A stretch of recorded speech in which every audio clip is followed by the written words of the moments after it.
Reach for the perfect balance of flavor and refreshment. Budweiser, the great American lager. We are set to go on a beautiful afternoon here in Detroit, and the first pitch of Figaro's major league career is a fastball in for a called strike to Craig Counsell, 0-1. Get that first strike out of the way, things tend to get a little easier, especially with Craig Counsell, a guy that's known to make pitchers work and work hard. The 0-1 from Figaro on the ground to the shortstop, Adam Everett. 2 pitches, 1 out.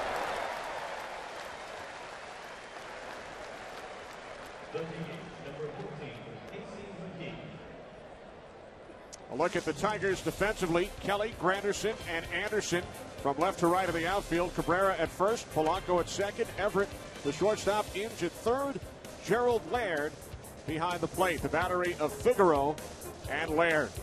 Going with the veteran catcher back there to work with the youngster in his major league debut. So far, so good on this beautiful day. So with 1 out, fastball. In for a called strike to Casey McGee, who spent 6 years in the Cubs organization, having a terrific season, batting .351 in 32 games with the Brewers. Here you see on back-to-back fastballs, one at 92, the next one at 96. That's difficult for a hitter to gauge when you continually pound fastballs, but at different speeds. The 1-1 to McGee. And he sends this one foul down the left field line. Now 1-2. He hung a slider that time. McGee was just out in front of it. After the 96-mile-an-hour fastball, oh boy, he does him a pretty good favor there, leaving a slider right on the inside corner. But it's just a loud strike. Brian Braun waiting on deck. Here's the 1-2 to McGee, and he fouls it back to the screen.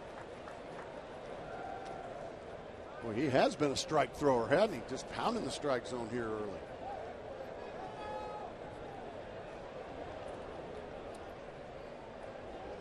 Figaro replacing Dontrell Willis in the Tigers rotation. The 1-2 fastball just missing inside. 2 balls, 2 strikes. That fastball had some good dive. So not only the speed, but the movement as well for the fastball on Figaro. Spent 1 year in the Dodgers system. This is 5th year in the Tigers organization. As a hitter, what would your thought process be against a kid that you never faced before? Well, I'd probably go up there first and foremost and take a strike. I'd like to gauge his fastball as much as I could. And so far, though, he's gone to strike 1, and that then puts you in swing mode. So he really hadn't had to work too hard so far. Man, that's a thing of beauty there, that slide. 8 pitches, 7 strikes. His first major league strikeout. After a 94-mile-an-hour fastball, that time he goes to the outside corner with the slider. McGee couldn't hang on to that one. What a beautiful pitch. As we mentioned, 18 strikeouts in his last 2 starts for Erie. 59 strikeouts in 68 innings in all. And it's been the polar opposite. He's replacing Dontrell Willis in the starting rotation, Kenny. And the problem with Dontrell was he wasn't throwing any strikes. He's been the opposite here today, nothing but. Tough test for Figaro here in Ryan Braun, 6th in the National League in runs batted in, hitting .316, 3rd in the league in runs scored. I'm a big fan of this kid. He can hit all the pitches, all the pitchers. And he sends this one into center field for a 2-out single. So after Figaro retired Counsell and McGee, Braun with a base hit up the middle. Well, I pity the fool that thinks he can throw fastballs by Ryan Braun. Here's a 94-mile-an-hour fastball on the inside corner. He just pulls his hands in nicely and just rips it into center field. So now with 2 outs and a runner on first, Prince Fielder steps in.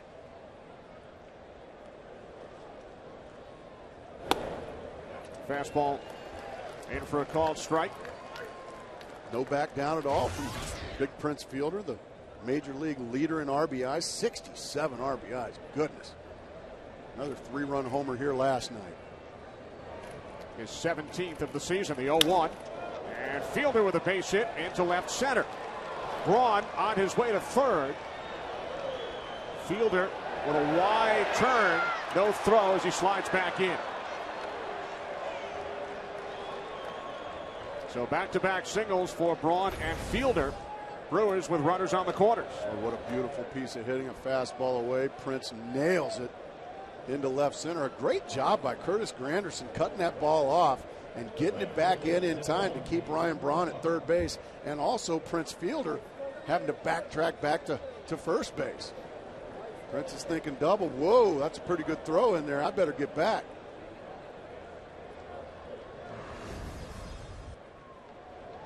So first and third for the Brewers with 2 outs here in the top of the first inning as Corey Hart steps in. Hart has had the hot hand as of late. 7 hits in his last 18 at bats, working on a 9-game hitting streak. Corey Hart, kind of the forgotten man in this line. He just quietly goes about his business and drives in big runs.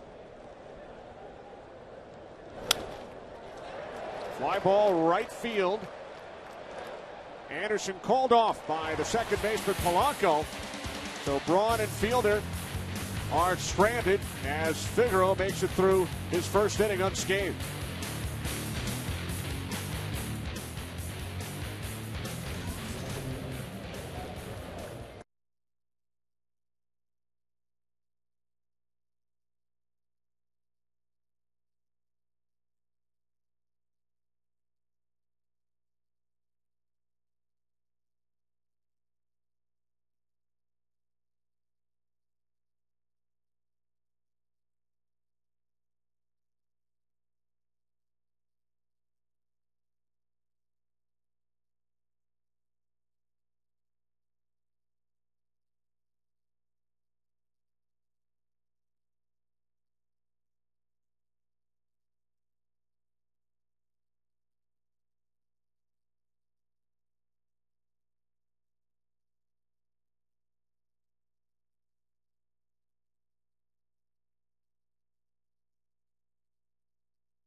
Curtis Granderson leads off, followed by Placido Polanco. Miguel Cabrera hits third. Marcus Timms in the cleanup spot.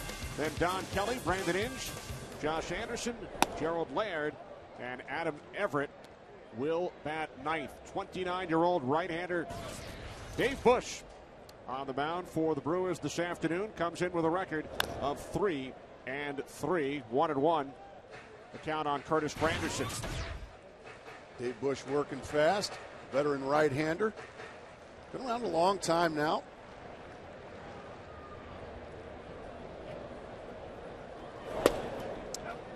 Fastball catching the outside corner.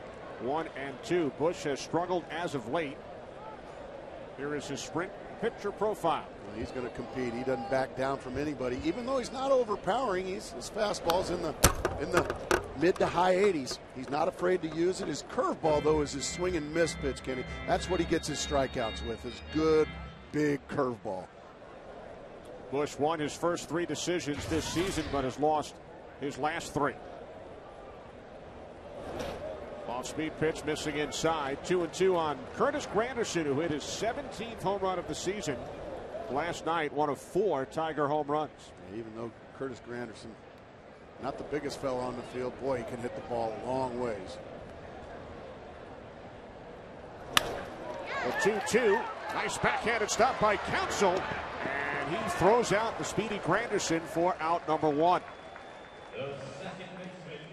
Well, Craig Counsell, the veteran second baseman, gets a great jump on the ball, makes a sprawling save, and he's got to get it over to first quick because Granderson can fly. Nice play. Craig Counsell, a former teammate of yours with the Diamondbacks. One of my favorite teammates. A guy, you can stick him anywhere and you're going to get a terrific job every time, wherever you stick him. With one away, here's Placido Polanco. He takes strike 1. We take you back to June 4th. Hanley Ramirez with a line drive right back at Dave Bush, but he stayed in the game and pitched 6 innings. As we talk about how he's going to compete and how tough he is. I mean, right above the elbow. That was in the first inning, Kenny. And he went on to pitch into the 7th inning in that game. That's how tough this kid is. But the numbers haven't been good since getting whacked in the elbow. He's really scuffled. So you have to wonder if that has been a problem for him. Again, it's Counsell. 2 away. The first baseman, number 24, Miguel Cabrera. So with 2 outs in the bottom of the first inning, Miguel Cabrera steps in.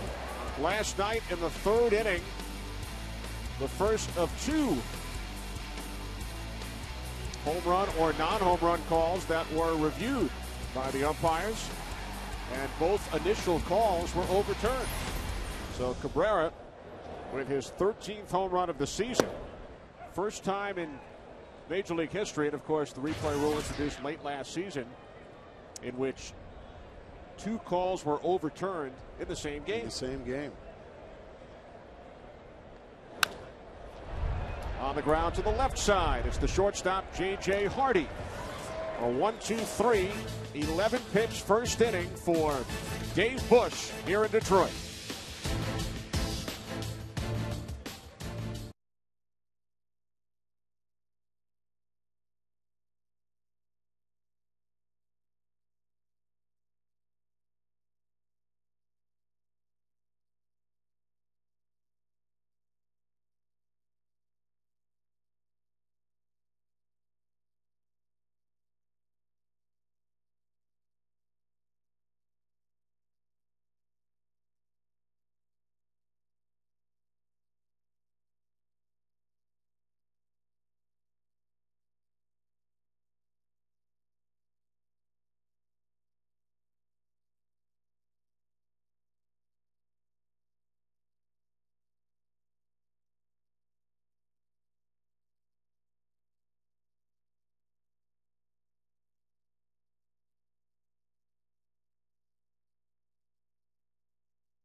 Again, for those of you who have tuned in expecting to see the St. Louis Cardinals and the Kansas City Royals.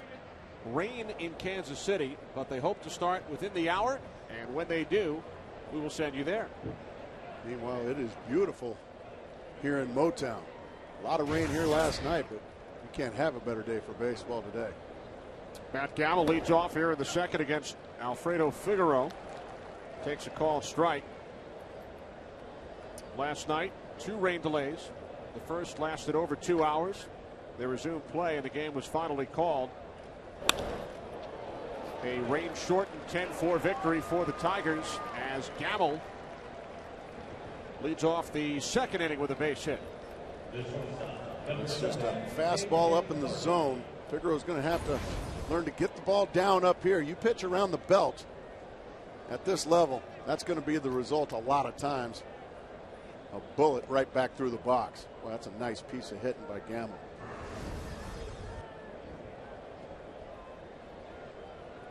So 3 of the last 4 Brewers who have stepped to the plate have singled off Figaro. Fastball missing, ball 1 to Brewers shortstop J.J. Hardy. Hardy, an all-star 2 years ago, batting just .216 this season for Milwaukee. Gamble takes his lead off first. Ball 2, says the first base umpire, Ron Culpa. It's been a struggle for JJ really the entire year. We were talking with Ken Maka, his manager, before the game, and he was saying he's swinging the bat a lot better than what the stats say. He's had a lot of hard outs this year. Figaro falls behind 3-0. In the first inning, Mark, Figaro threw 15 pitches. 12 of the 15 were strikes. But having trouble with Hardy following the leadoff single off the bat of Gamble.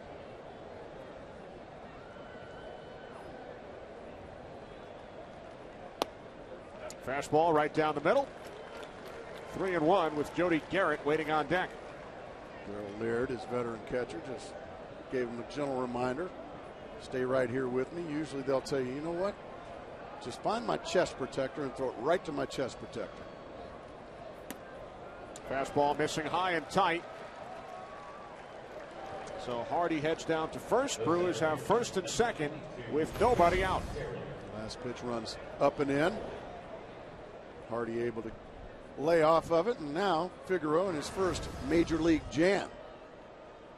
First and second, nobody out. Facing Jody Garrett, starting in center field today due to the 1-game suspension to Mike Cameron. Originally, Cameron suspended for 2 games, but it has been reduced to 1 following his inappropriate conduct following a strikeout earlier this month in Atlanta.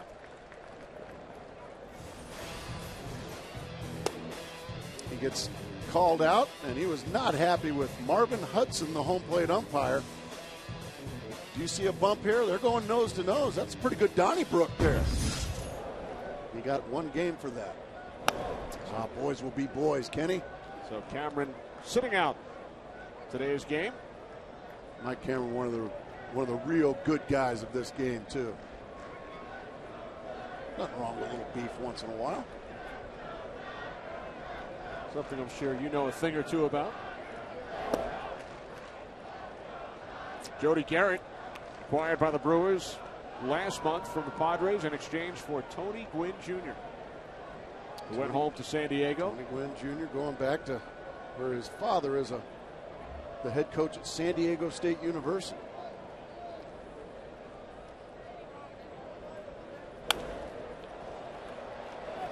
In foul territory, it's Brandon Inge who makes the catch to retire Garrett. 1 away. Big out there for Figaro. A non-productive out there off the bat of Jody Garrett. Runners on first and second. Still couldn't move him up. Figaro will face the number 9 hitter in the order, the veteran catcher Jason Kendall, whose first 3 major league managers are in the opposite dugout.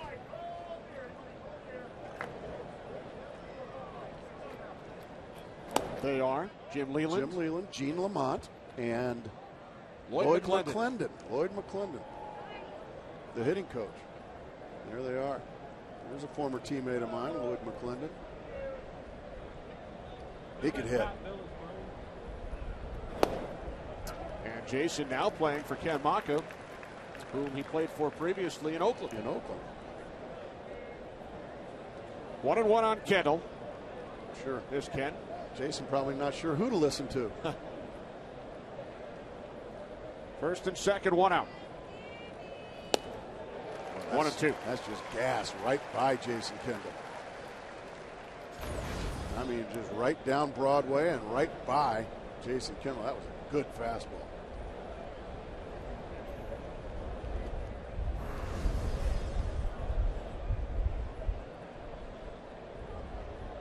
One ball, 2 strike count. Craig Counsell waiting on deck. A 1-2 from Figaro. Kendall gets the bat on it.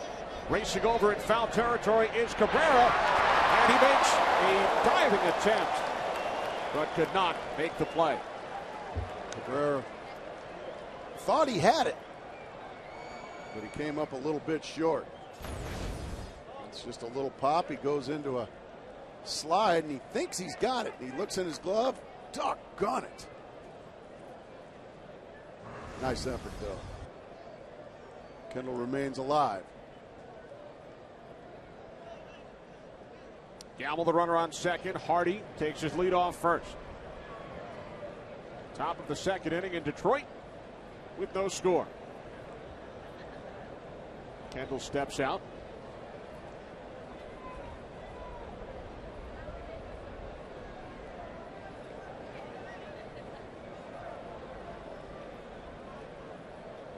A 1-2 from Figaro, and Kendall goes down on strike. Second strikeout for Alfredo Figaro. That is a strikeout slider. Down and away, Jason Kendall. Not an easy player to strike out. You rarely see him take swings like that. That was a terrific slider. Still throwing plenty of strikes. That's what Jimmy Leland wanted to see when we talked to him before the game. His skipper said, I'll stay with him. I just need to see strikes. If he gets hit, I can deal with that, but I can't have him walking people and getting hurt that way. Ball 1 to Craig Counsell.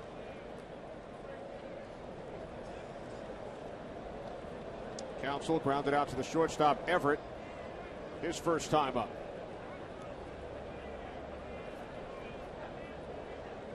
Two on, 2 out. Top of the second inning.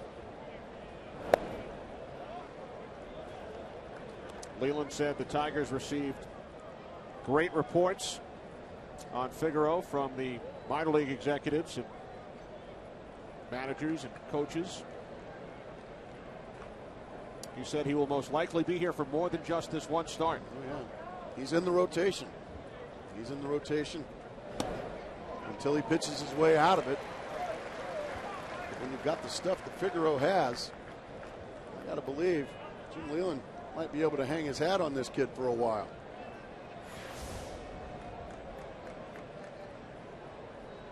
Two on, 2 out. Counsell awaiting the 2-1. Line drive into right field, and it drops in front of Anderson. Gamble scores. Hardy in at third, and a terrific play backing up the throw by Figaro to save another run. A veteran play right there by the major league debut. Fastball right down the middle. Craig Counsell's gotten a lot of big hits in his day, and it just eats up Josh Anderson out in right field. And once it gets by, easily scoring is Gamble, and Hardy the play gets one right off his coconut. But Figaro, Johnny on the spot to save a run. There's always some place to be, you young pitchers out there. There's always some place to be. There's always a base to back up, and that's a good job of saving himself right there by Figaro. So a run batted in for Counsell, his 13th of the season. He extends his hitting streak to 5 games. As Casey McGee steps in. McGee struck out back in the first inning. First major league strikeout victim of Figaro.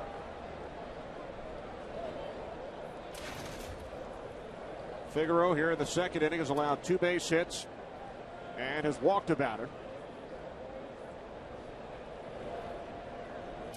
He was almost out of that jam. First and second, nobody out. He retired the next 2 batters easily, but the veteran Craig Counsell once again came through.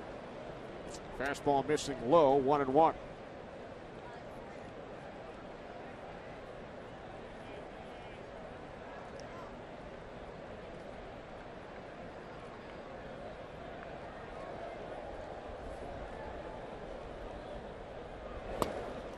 Off the glove of Laird. 2 balls, 1 strike. We were talking about Craig Counsell. Every good team needs a player like Craig Counsell. It's not an accident that he's won World Series in Florida. He's won World Series in Arizona. He was in the playoffs last year with Milwaukee. He's in first place this year. This guy just always, every day, finds a way to help you win baseball games. We've seen a couple of good defensive plays and then an RBI base hit. Nice breaking ball there from Figaro. Counsell scored the game-winning run in the 1997 World Series. The last pitch from Figaro. So he just dropped a slower curveball that time on McGee. But yeah, Craig Counsell's just a guy. He's just a winner. If you look at his numbers, they're not going to jump off the chart at you, but he just does things that don't show up in the box score that help you win baseball games. The 2-2, and McGee strikes out for the second time, but the Brewers score a run on 2 hits. They lead the Tigers 1-0.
Overseas and their families as well.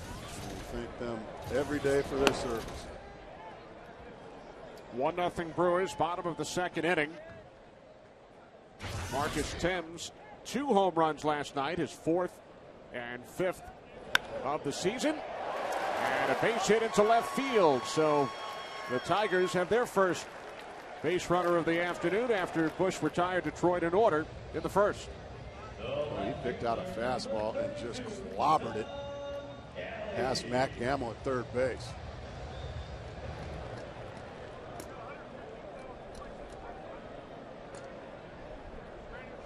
So the leadoff man is on for the Tigers here in the second as Don Kelly steps in. Kelly batting .313 in 7 games with the Tigers this season.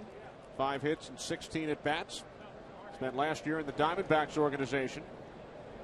Played in 25 games with the Pittsburgh Pirates 2 years ago.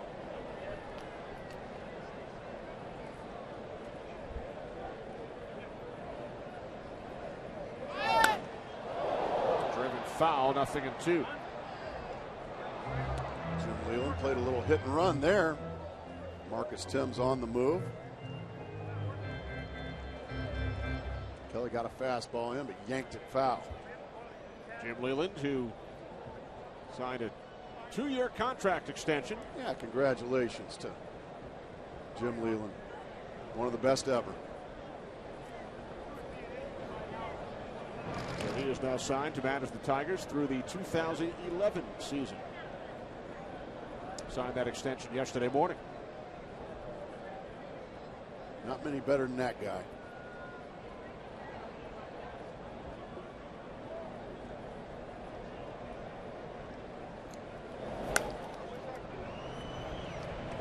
There's a slow breaking ball from Dave Bush. Kelly able to scrape it foul.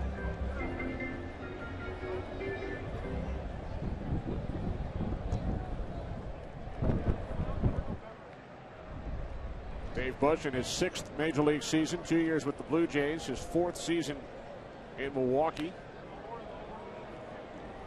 Won a career high 12 games twice in 2006 and again in 2007. Finished with a record of 9-10 last year. Timms the runner on first.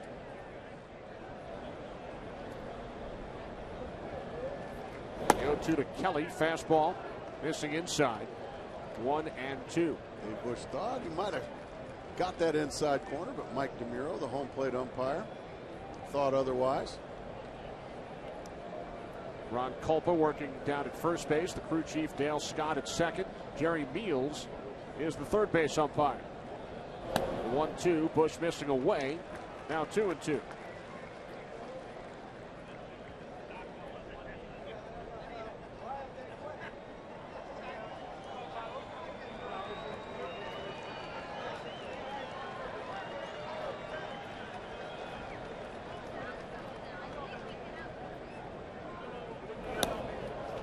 Bush again missing away, full count.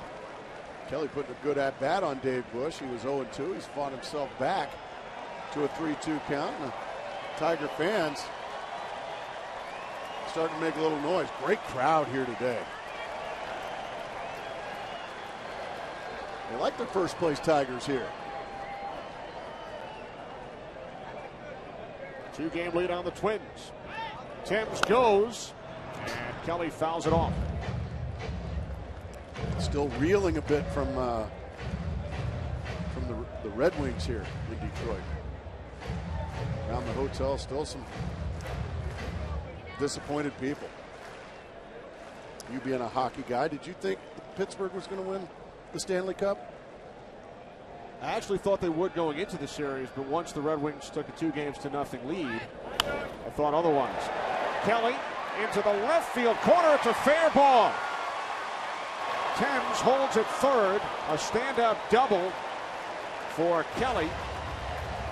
His 3rd extra base hit in 8 games with the Tigers this season. Well, what a beautiful at-bat by Kelly. Gets a fastball away and just swats it the other way. A long at-bat, and the victor is Don Kelly. Great piece of hitting there. Boy, he really made Dave Bush work and got a great result at the end of it. An 8-pitch at bat. Battling back from 0-2 count. Now the Tigers cooking up a brew here in the 2nd inning. Tigers with runners on 2nd and 3rd. Nobody out for Brandon Inge.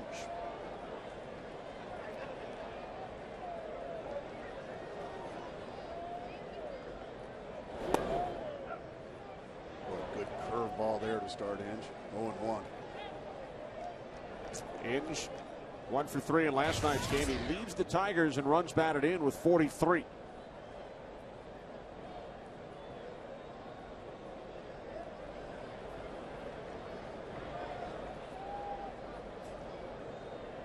The 0-1 fouls it back to the screen. 0-2. After that curveball, the fastball just looks a little bit harder. Bush went right down the middle with it. Hinge wasn't able to do anything with it, so another 0-2 count here for Dave Bush. And he wants to go away, but it comes right back to the middle. Good swing there by Hinge, but he came up empty.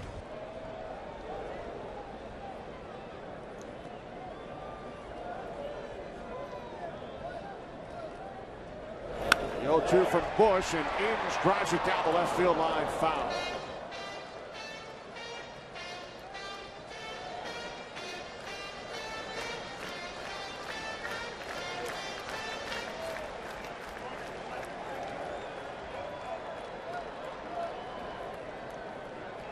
Tim's the runner on third. Kelly takes his lead off second. Nobody out. Bottom of the second inning in Detroit. Inge into right field. He's got a very good arm, Corey Hart.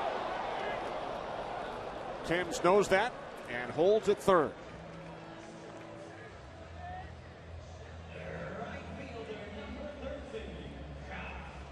Fox Saturday Baseball, presented by Sears, is sponsored by Bud Light Lime. The drinkability of Bud Light with the refreshing taste of lime. One away. Bottom of the second inning. Here's Josh Anderson.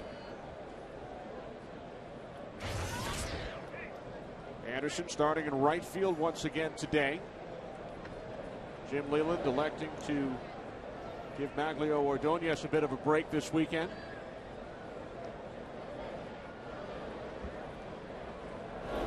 We spoke to Jim about it prior to the game, and he said he was going to have a talk with Maglio in the outfield today, wants him to relax.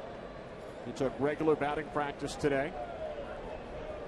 Jim said that, quote, I made the decision to temporarily get him away from it, try and get back on track. Anderson with a base hit into left field.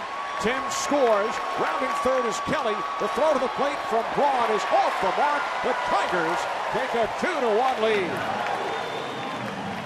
RBIs number 11 and 12 for Josh Anderson. Well, in the absence of Maglio Ordonez, Anderson comes up with a big base hit right there. Takes a pitch the other way with it. That's twice now we've seen these Tiger hitters go the other way with the baseball. And now once the throw from Ryan Braun is over the cutoff man's head to second base, goes Anderson. Great base running there.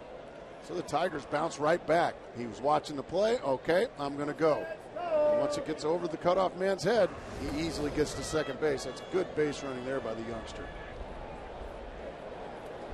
2 runs on 3 hits in the inning for the Tigers. Still only 1 out. Here's the catcher, Gerald Laird.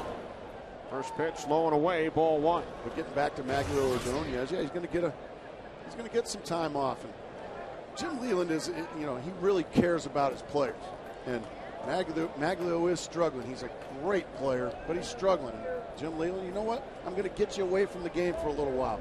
Get away from the pressures of it. Deep right center, off the bat of Laird. Coming around third is Anderson. On his way to third is Laird. And he is in with a run-scoring triple.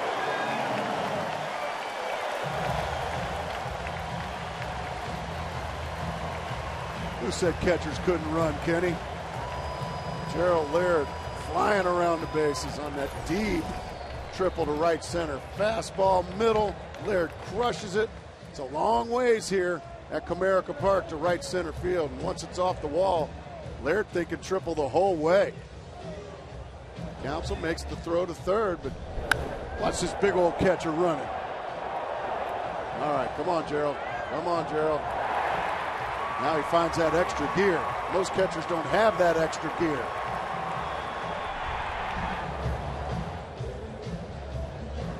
Second triple of the season off the bat of Laird. A visit to Bush from pitching coach Bill Castro.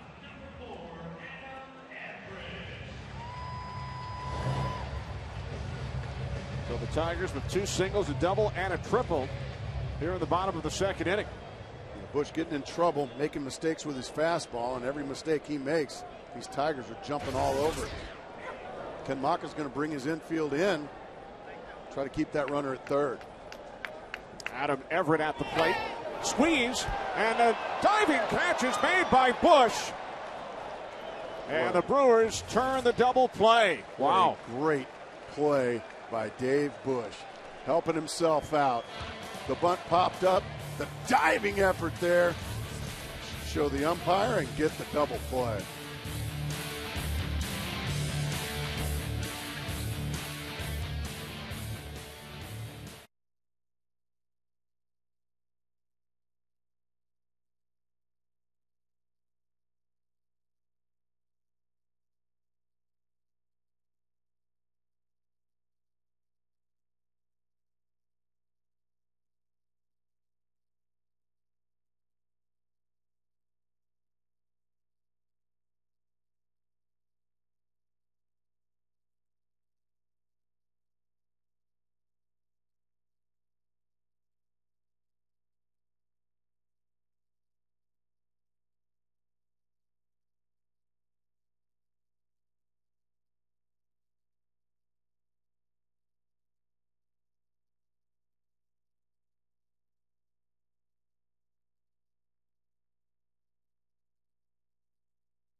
Came to an end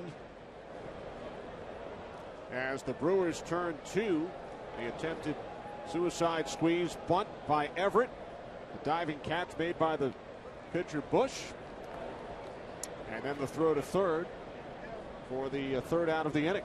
Aptly named the suicide squeeze, because when it doesn't work, it kills your inning. And that's what happened there with the Tigers. So now in the top of the third, Ryan Braun leads off and takes strike one from Alfredo Figaro, making his major league debut. Has allowed a run on 4 base hits. Brewers have also stranded 2 base runners in each of the first 2 innings. Braun single to center, his first time up. Fastball missing low and away, 1-1. Well,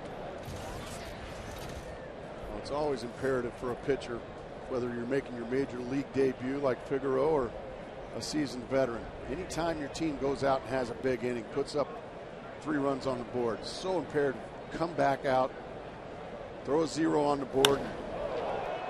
Braun sends this one to deep left field, and there will be at least 1 on the board this inning. That's not going to happen. As Braun takes Figaro deep, his 15th home run of the season, cutting the Tigers' lead to 3-2. And that boy can just flat out hit. We saw the base hit on a fastball. Now a changeup hangs, and it is just killed into left field. Puts his head down. He knows how far that one's going. What a hitter. 79th home run of the season for the Brewers. They are second in the National League. Only the Phillies have hit more. Speaking of home runs, here's Prince Fielder.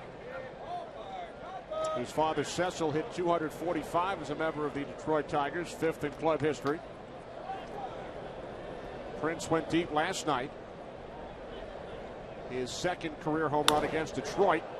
And he sends this one into center field, and the catch is made by Granderson for out number 1. Prince Fielder is wearing a microphone for us today. Let's take you back to the 1st inning.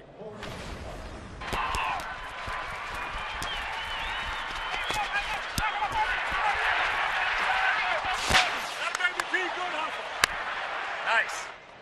That's why I went halfway around. It's like, because I'm watching that play develop on second. Yeah. As soon as I see him come up and look at second base, I should just go. Well, I love that. I love that. What Ryan Braun was saying is that ball was hit into left center field.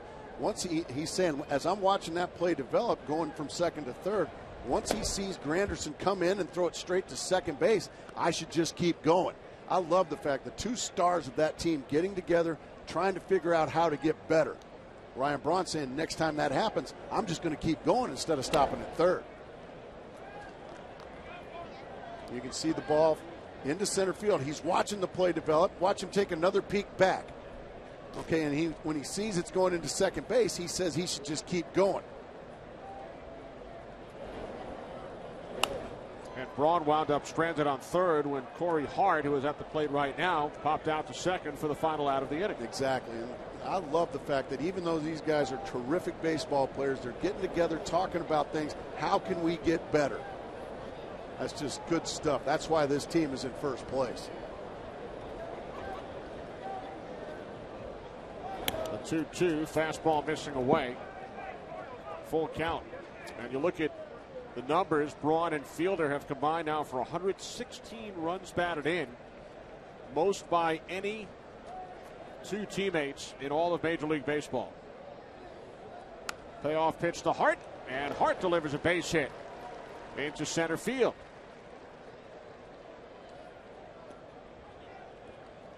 So the Brewers with a 1-out base runner. Time now for the Bank of America Hometown Fan Cam, brought to you by Bank of America Home Loans, making a commitment to home and to homeowners. Starting now, Home has a new address. Boy, they grow them up cute here in Motown, don't they? Oh, look at that angel. We saw a number of Brewers fans who have made the trip to Detroit for this weekend series. Battle of 2 first-place teams. Brewer fans, they travel pretty well. Matt Gamble singled his first time up, came around to score. He got a heap and helping up a beautiful slider there from Figaro. We kind of got ourselves a bit of an early slugfest here, Kenny. Both teams swinging it real well. 10 hits already in this ballgame. Runner goes, throw down to second is not in time, and Corey Hart has his 5th steal of the season. Placido Polanco couldn't hang on to the throw. Figaro out of the way. Lay down, son. And I'm sorry, that was Adam Everett that couldn't hang on to the ball. So they lose an out there. Good throw there from Laird. Figaro missing inside, 2-1. Talk about the early runs in this game. Tigers have scored 16 runs in their last 2. Brewers have scored 34 runs in their last 4 games. They scored 30 in a 3-game sweep of the Cleveland Indians. 2-2 now on Gamble. Yeah, the Brewers they're built around offense. They've got a lot of guys that can hit. And obviously they've got the 2 big boys in the middle and Braun and Fielder, but the rest of these guys, they fly under the radar, but they're all good hitters.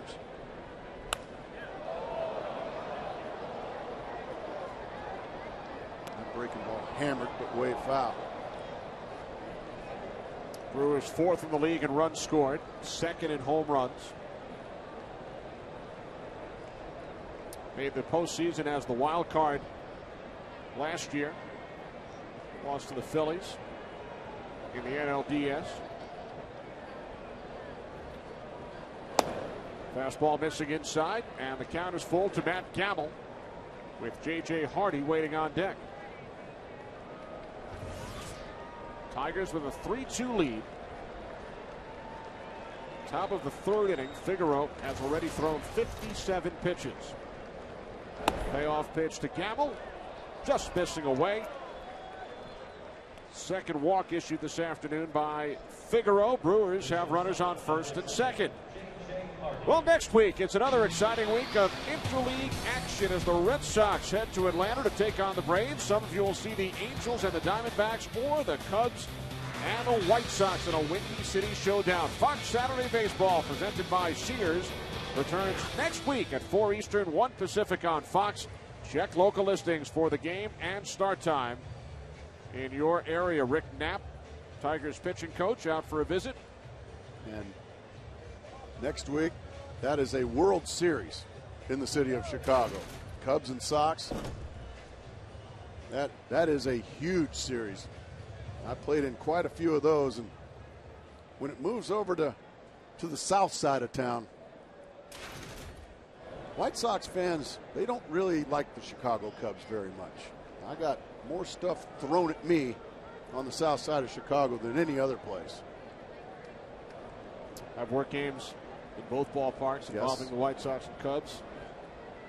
One of the best rivalries in all of sports. It's a war, and it's fun. Fastball in for a called strike. 0-1 on J.J. Hardy. Cubs and White Sox next Saturday. How about the job Scott Podsednik has done this year for the White Sox? One of the heroes of their World Series championship club back in 2005.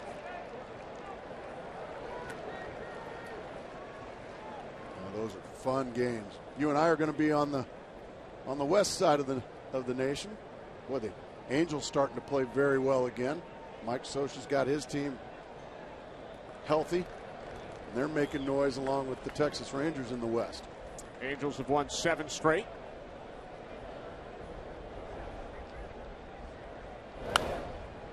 How about the pitching matchup in the Angels-Dodgers game today? The brothers Weaver. How about that? Brothers Weaver starting against each other. It's the first time in their lives they've done that, but it's happened before. Is that correct? 2002, the last time brothers faced each other as starters. Andy and Alan Bennis, Cardinals and Cubs, back in September of 2002. Hardy down on strikes. 4th strikeout for Figaro. Well, the off-speed breaking ball this time has Hardy way out in front. That's beautifully executed there by Figaro. Trying to keep the damage to a minimum.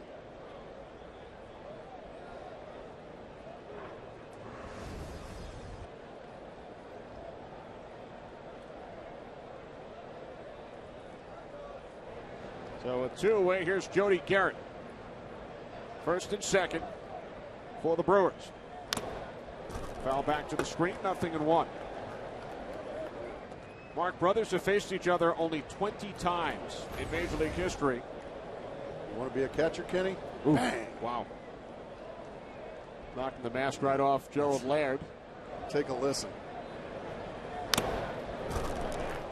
Well, it just makes you really want to get back behind the plate and catch, doesn't it? Sure does. No, thank you.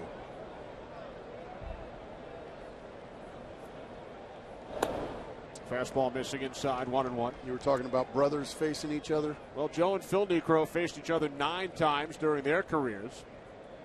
Ramon and Pedro Martinez once. Yeah. Greg and Mike Maddox once.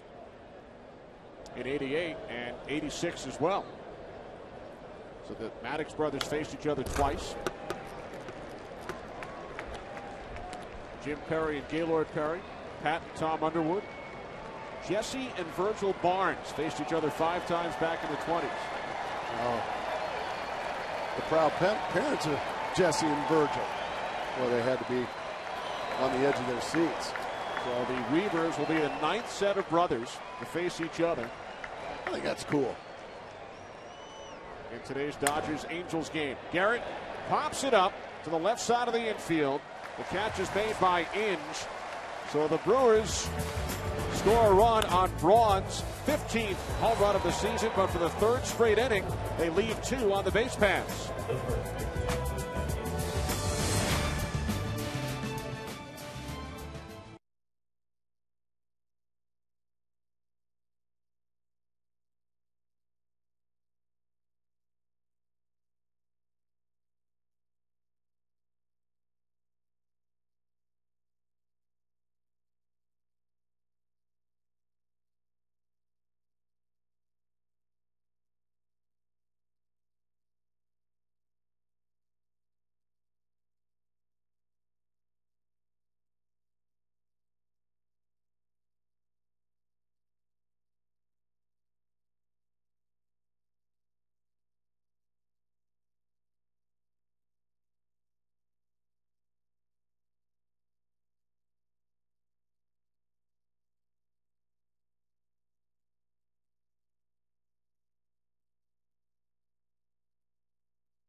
Tigers with a 3-2 lead, top of the order. Curtis Granderson leads off here in the bottom of the third inning against Dave Bush. Granderson grounded out to the second baseman Counsell, his first time up. Granderson, Polanco, and Cabrera for the Tigers. They scored 3 runs on 4 hits off Bush in the second inning.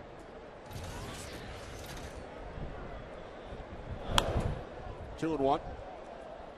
Just reared back and challenged the power hitting Granderson with the fastball. Big swing, but a foul ball.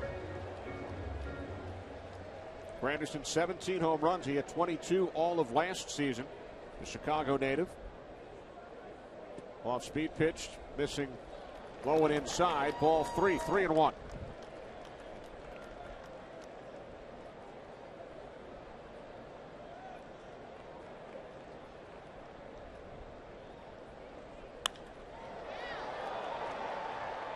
Right center. Garrett makes the catch for out number 1. So Curtis Granderson now 0 for 2. Dave Bush just competing again. I don't care how many home runs you've got, Curtis Granderson. I'm going to challenge you with the fastball and 3-1, and he gets away with it.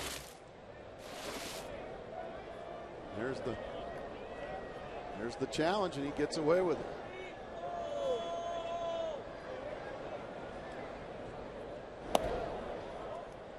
First pitch to Polanco. Ball 1.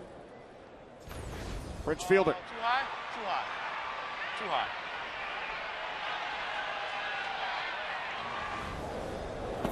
Our thanks to Prince Fielder for wearing a microphone for us today. I love that. There's a lot of wishful thinking that goes on out there when you're playing. The power hitter gets one in the air, you're thinking immediately, okay, what is it? There's a smash into left field, a 1-out single off the bat of Polanco. That one wasn't too high. That one ripped into left field on the line. We've heard from Prince a couple of times today. I would assume you did a lot of talking on the field? Yeah, well, at first base, you've always got a lot of people over there. Look, you've got a coach, you've got a base runner, you've got an umpire right near you. So there's always plenty of people to talk to over there.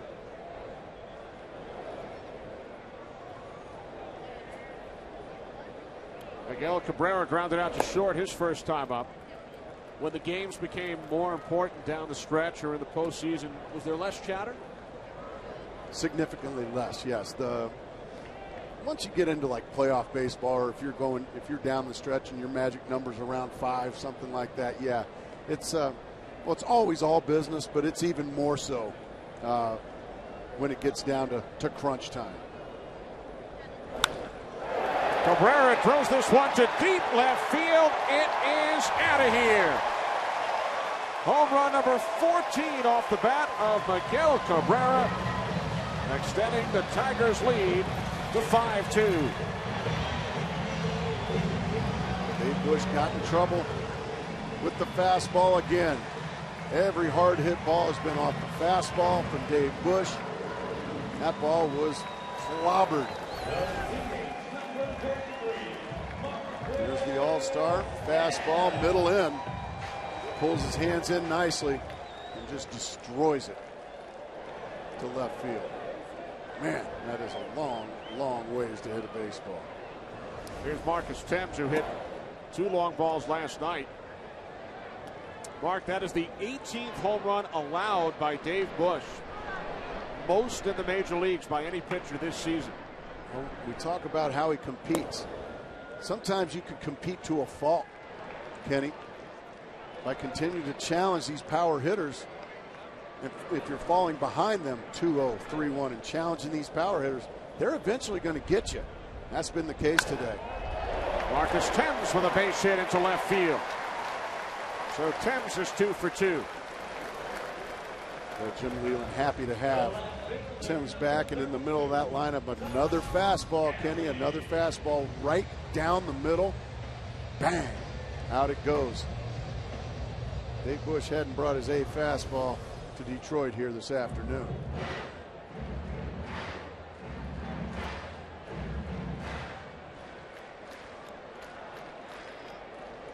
Three consecutive hits in the inning for the Tigers after Granderson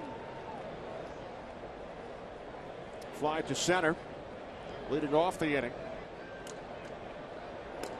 Pitching coach Bill Castro on the phone as Don Kelly steps in and takes ball 1. Kelly doubled and scored in the second inning. Castro going to have to get the Brewer bullpen moving around. Dave Bush getting hit hard so far.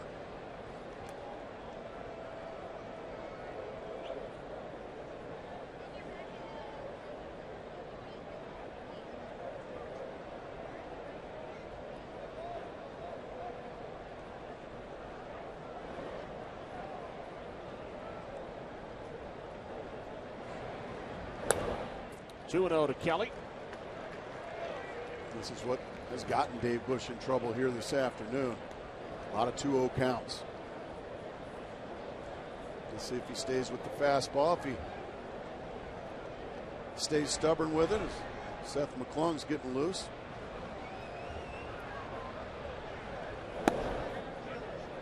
Stayed with the fastball. That time Kelly took it.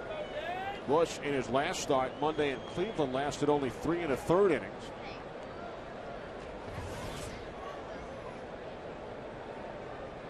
Ever since he got hit in the arm, it's been real difficult times for Dave Bush. He'll never use that as an excuse because he's a tough kid. And he's not an excuse maker. But you have to wonder if that bullet right off the elbow might still have some lingering effects.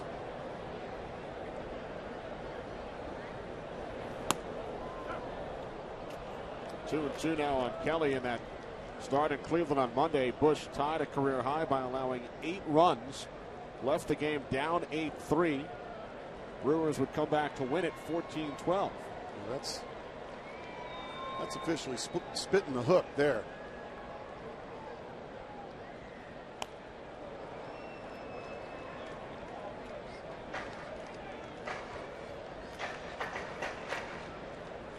The immortal Wilbur Cooper.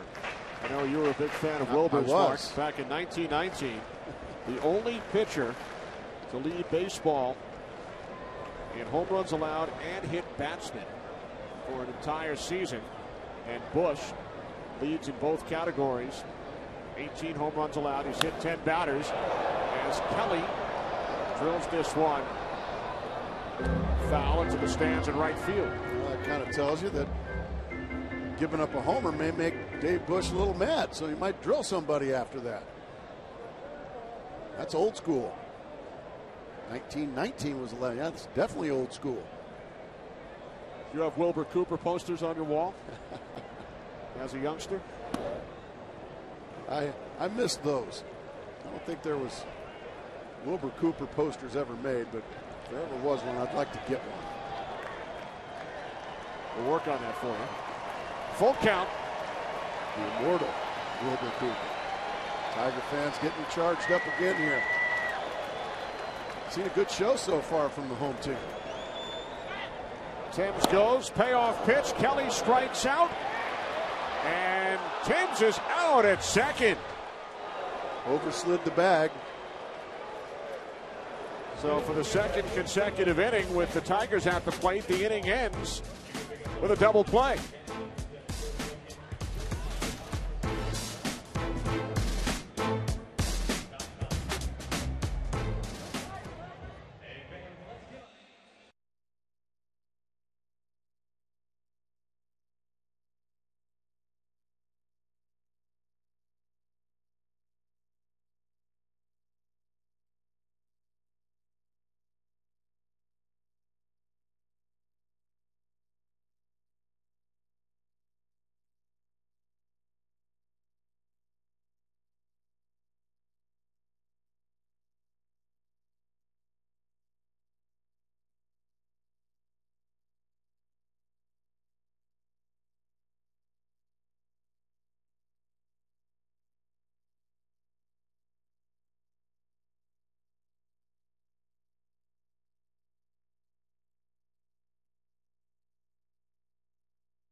Valspar Paint. Valspar the beauty goes on. Buy Carfax free at your used car dealer. Just say, show me the Carfax. And by Bank of America Home Loans. Starting now, home has a new address. Back at Comerica Park in Detroit. Kenny Albert, Mark Grace. We head to the fourth inning with the Tigers leading the Brewers 5-2. Jason Kendall leading off for Milwaukee against the 24-year-old rookie Alfredo Figaro, making his major league debut.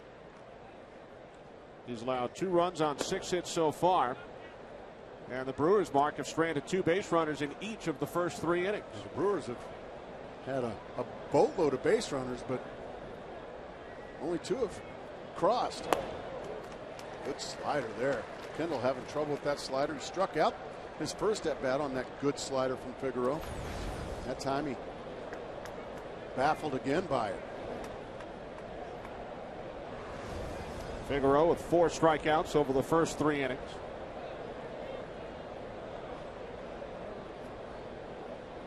Craig Counsell waiting on deck. The 1-2, and Kendall Down on strikes for the second time today.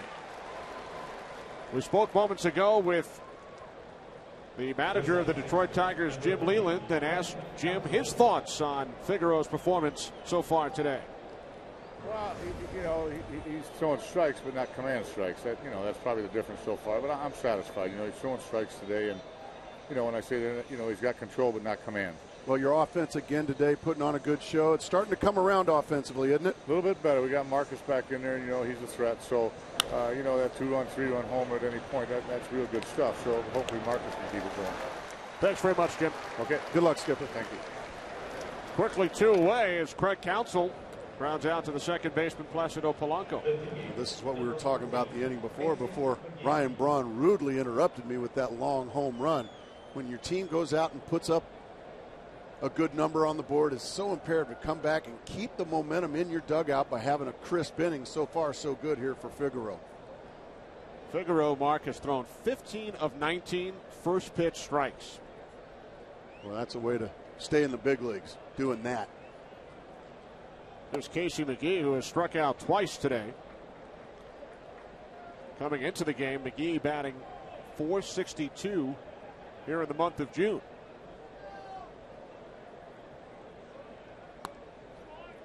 Fastball missing low, 2-0. Figaro hadn't been behind very often this afternoon. So after a 2-0 count, he's going to walk around, have a little talk with himself, see if he can't get the command back. I like what Jim Leland was saying. He's not throwing command strikes yet. Base hit into left field for Casey McGee, a 2-out single after McGee struck out in his previous 2 at-bats.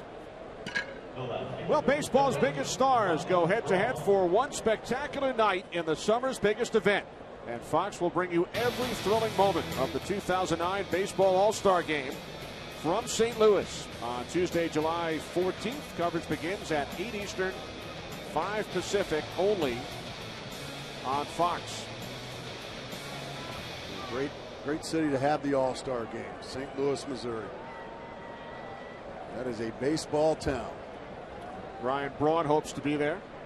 I have a feeling he will be because of this.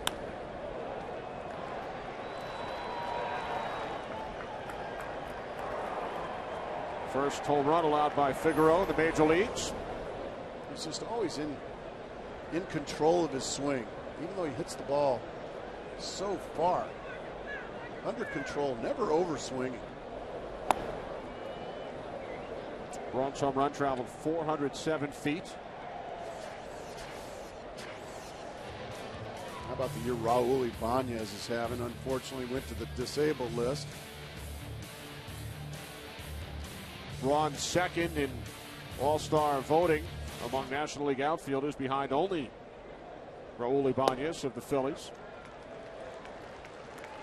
Looked like a changeup there on 2-0. Poured it in there for a strike, and that one fooled Braun.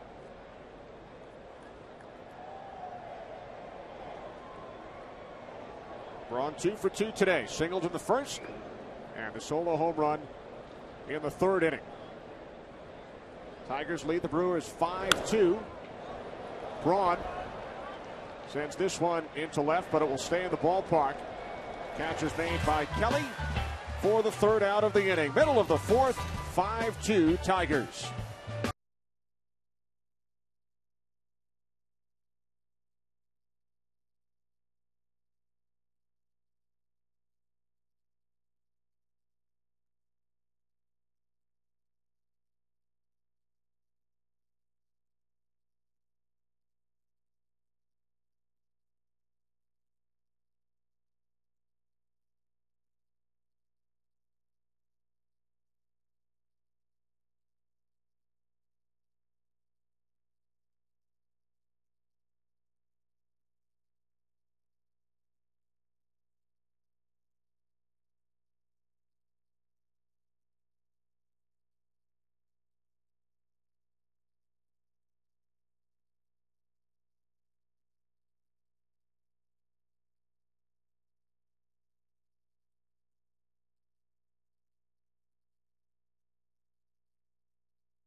His prior start on Monday, Bush goes only 3 innings today.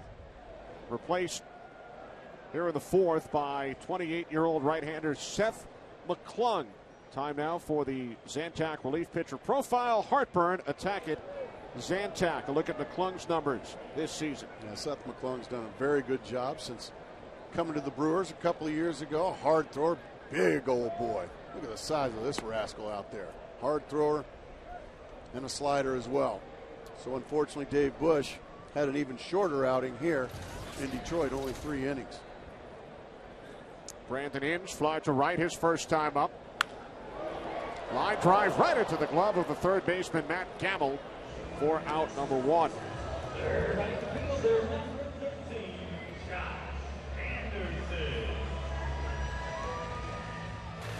Well, as a hitter, you just hate this. You do everything right. You get a pitch you can handle. You hammer it.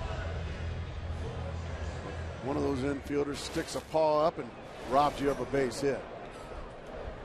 So with 1 away, here's Josh Anderson. Drove in 2 runs back in the 2nd inning. 2-run single, looking to bunt his way on. Fielder with the attempted tag. Anderson safe at first.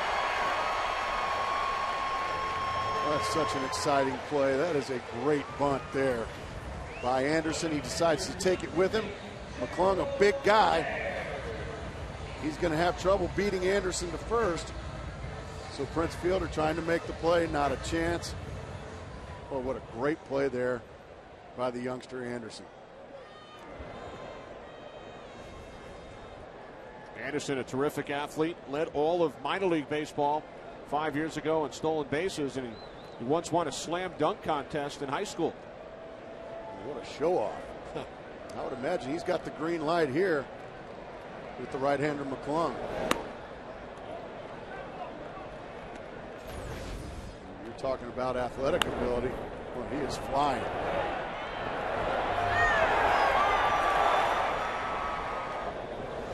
It would have been a lot of fun to be able to run that fast, Kenny. Anderson 10 steals and 12 attempts. Base hit into left field. Off the bat of Gerald Laird, his 2nd hit today. These Tigers have got their hitting shoes on this afternoon. Fastball again. Laird just leans on it. Watch him lean back. Wham! Well, that's a beautiful swing there.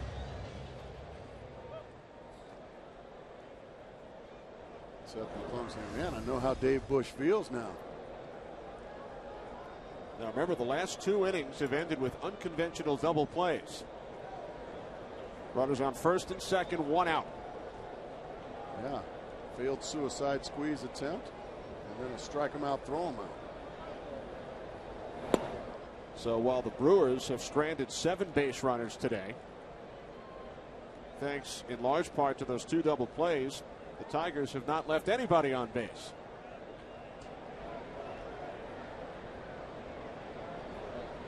Detroit with a 5-2 lead, bottom of the 4th inning.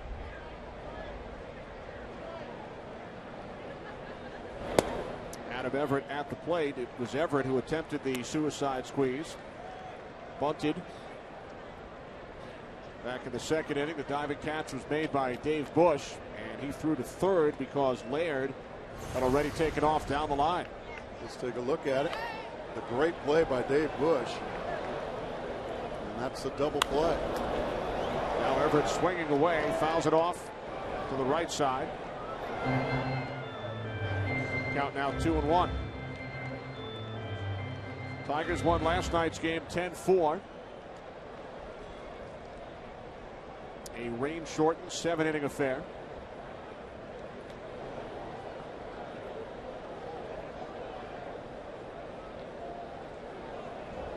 Anderson on second. Laird takes his lead off first. McClung steps off. McClung 6'6", native of West Virginia. Started 12 games for the Brewers last season. Won some big games for the Brewers down the stretch last season.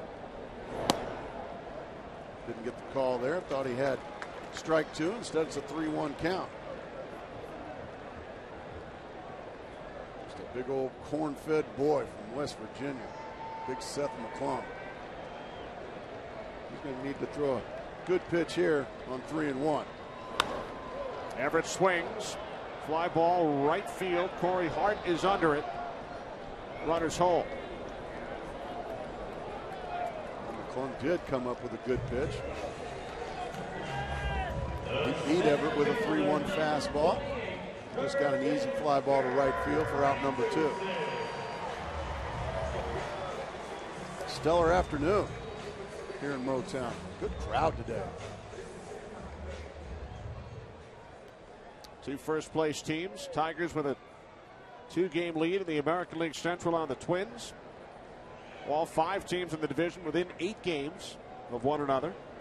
It's even closer in the National League Central as Granderson steps in.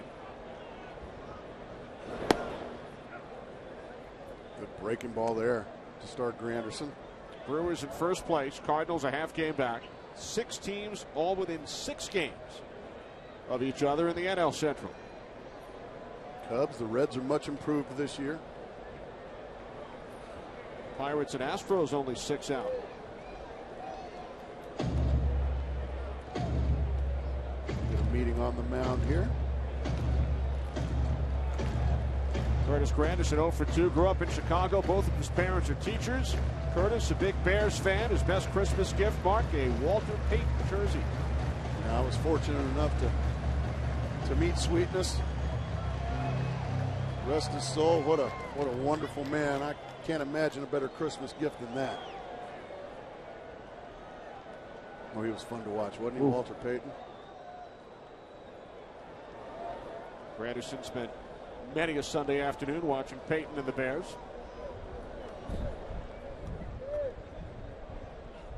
Curtis went on to attend Illinois, Chicago. He's now in his 5th major league season. 0 for 2 today. Runners on first and second with 2 outs. Bottom of the 4th inning in Detroit.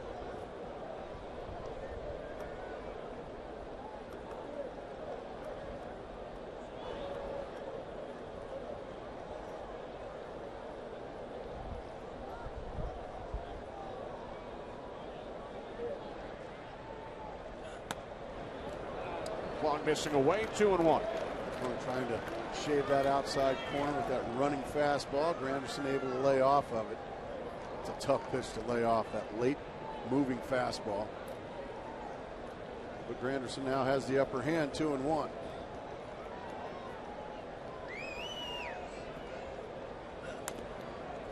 Two balls, 2 strikes. 95 miles an hour from Seth McClung.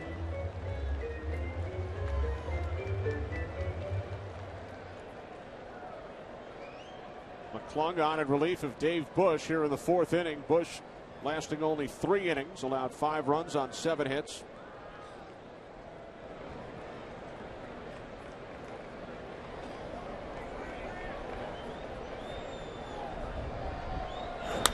The 2-2.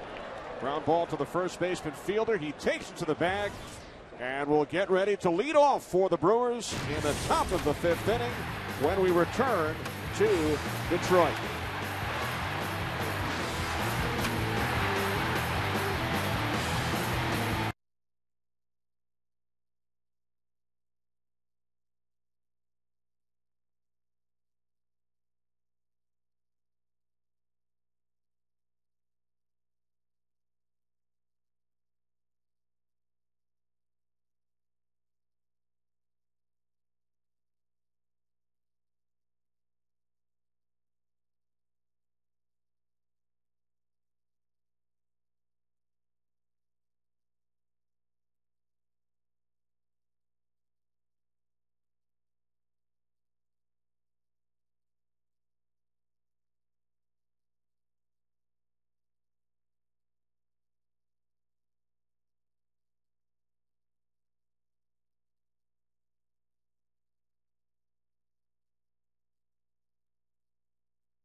here in the top of the 5th inning against 24-year-old Alfredo Figaro, making his major league debut. Fielder is 1 for 2.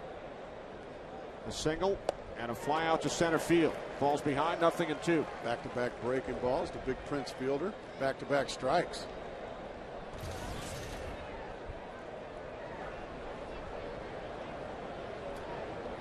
You see Prince Fielder wearing sunglasses at the plate. He talked about it earlier today with teammate Bill Hall. You got to hit with shades here. I know you might not like, but you got to. It's bright and it's coming off that jersey.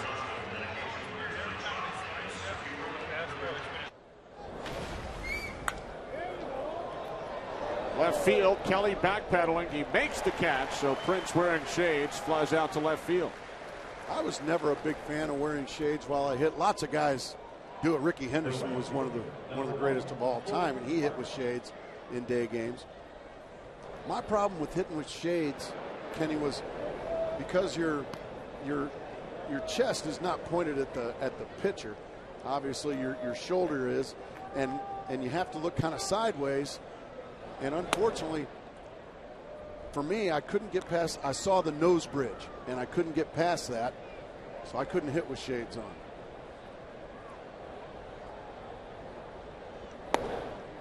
2-0 now to Corey Hart. So if you're at home right now, go ahead and put some sunglasses on and kind of look out like you're looking at a pitcher and see if you see the nose bridge or not. I had a problem with that. See that nose bridge? I'm just trying to figure out why, while you were talking about it, you took your glasses off. That's a great point. I'm now wearing prescription glasses, and just talking about hitting, I got to take them off. Not even shades. Oh, man. Kenny, you let the cat out of the bag on me. You just took them off again. Oh, I'm a mess. 2-2 on Hart. Matt Gamble waiting on deck. Corey Hart today 1 for 2. Singled his last time up. Stole second. We're starting to see some confidence now in Figaro. His body language now is such that he's starting to believe in himself. He's starting to believe, you know what? I can handle this. Look at the body language. Down on strikes. 6th strikeout for Alfredo Figaro today. Another beautiful slider. Right over the top of it goes Corey Hart. Mark time now for our Gillette Power Trivia question. With the All-Star game coming up in less than a month, who has the most all-time All-Star game appearances as a member of the Detroit Tigers? We'll give the viewers a chance to think about it. With Matt Gamble at the plate, Gamble has reached base twice, singled and scored in the second, walked in the third. Fly ball, center field. Granderson racing back. He's on the warning track. He looks up and it's off the wall. Gamble heading to third. And he is in with a stand-up triple. His first triple of the season. Gamble continuing his great day. He had walked and singled prior to ripping one off the center field wall. First major league triple for Matt Gamble, and the second triple in the game this afternoon. Really, the Tigers fortunate there. That's a home run in just about any other ballpark. 420 long feet here in Comerica Park to center field. Boy, Gamble put a charge into that one. Here's J.J. Hardy. 0-1.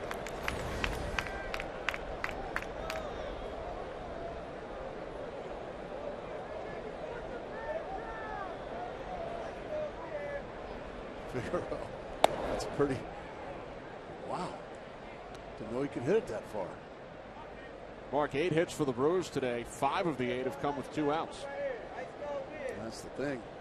Pitchers don't mind balls off the wall with 2 outs. Fastball missing away, and Figaro now behind 3-0 to J.J. Hardy.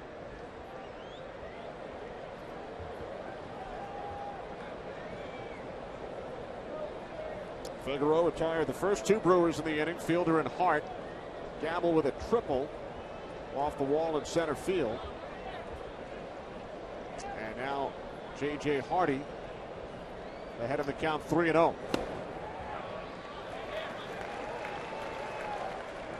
Looked like Hardy may have had the green light, opted to let it go. He looked like he was a little bit disappointed in himself that he didn't swing. Be kind of surprised if he did have the green light in this situation, down by 3 runs.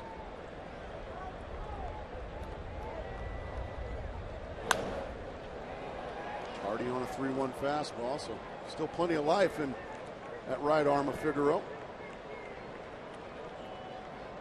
What do you think so far of the youngster, Kenny? Looks pretty good. The numbers aren't too bad. 4 2/3, only 2 runs to a good hitting team. And he's benefited from what his teammates have been able to do offensively today. He strikes out Hardy to end the inning. 7 strikeouts for Figaro. Gamble stranded on third.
And trust in your hands.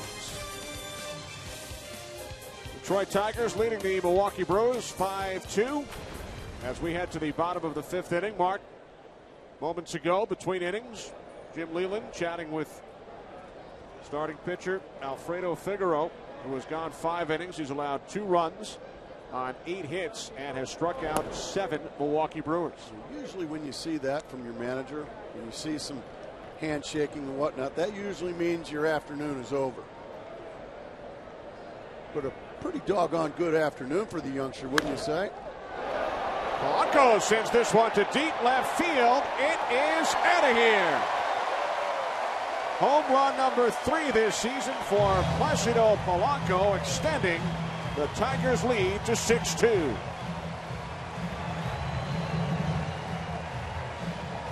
I'll tell you what, if there's a scouting report, it should say, be careful when you throw these Detroit Tigers fastballs. Every fastball they've seen seems to be hit and hit hard. Polanco just crushes that one deep into the stands.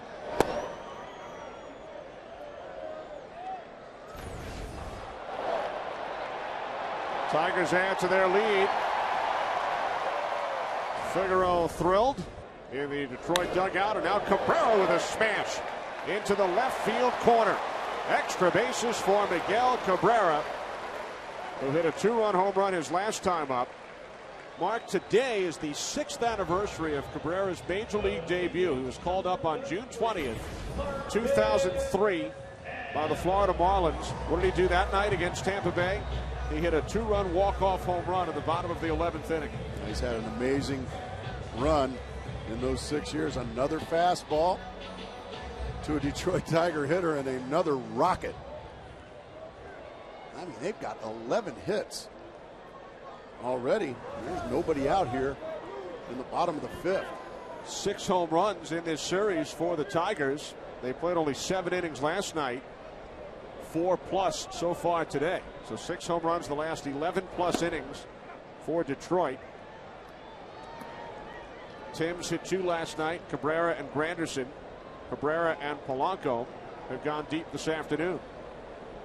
Jim Lehman was talking about the return of Marcus Timms, and he sure has been a shot in the arm. And remember, they're doing it without Magglio Ordonez.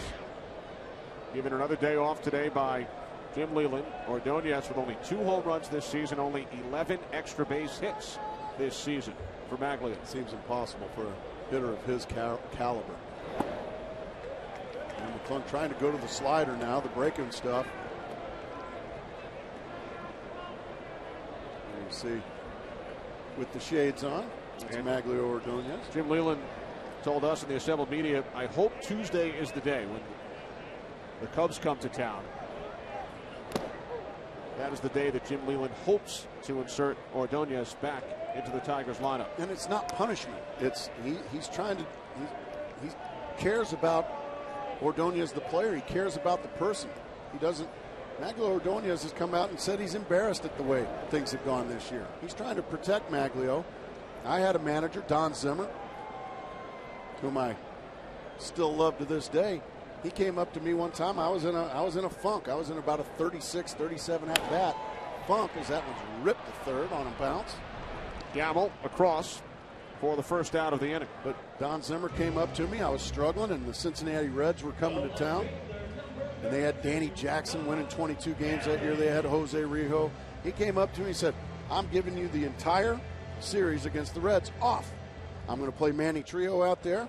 And not only am I giving you off, but the games are at 1:20. I don't want you at the ballpark before 1 o'clock. Get there at 1 o'clock. Don't take batting practice. Don't take infield. Don't do a thing.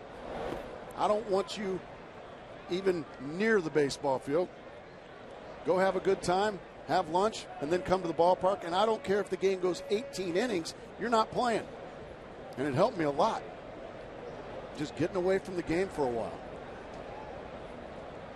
Our producer, Carol Langley, had similar advice for you today. Game starts at 4:05. Show up at 4 o'clock. or just give me the whole day off.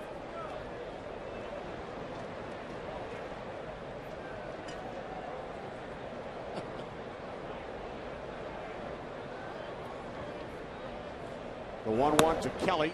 Fastball missing away. And Jim Leyland, he said this morning, Magglio has handled the situation beautifully. My job is to help him get through it. Absolutely. That's your manager's job. Take care of your players. Try to get the best out of them. And Jim thinks this is the best way. Kelly slices one into left field for a base hit. Holding at third is Cabrera. Tigers have runners on the corners with only 1 out. We take you back to our Gillette Power trivia question. Who holds the Tigers record for most All-Star Game appearances? I gotta believe it's Al Kaline, isn't it? Sure. The great Al Kaline. He is in the ballpark today. 18 All-Star appearances. There's Al. His many claim to fame. Great Hall of Famer. The youngest batting champ in AL history in 1955. How old was he, Kenny? Do we know? In 1955? In 1955, he was the youngest batting champion ever.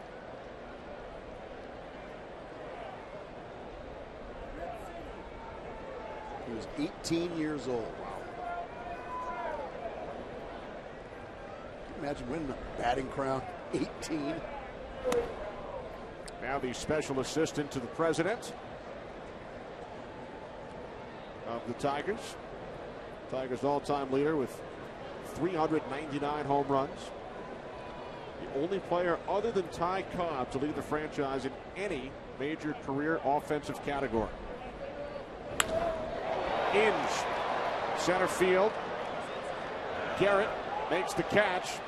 Cabrera coming home. Sacrifice fly, RBI for Brandon Inge. The Tigers' lead is now 7-2.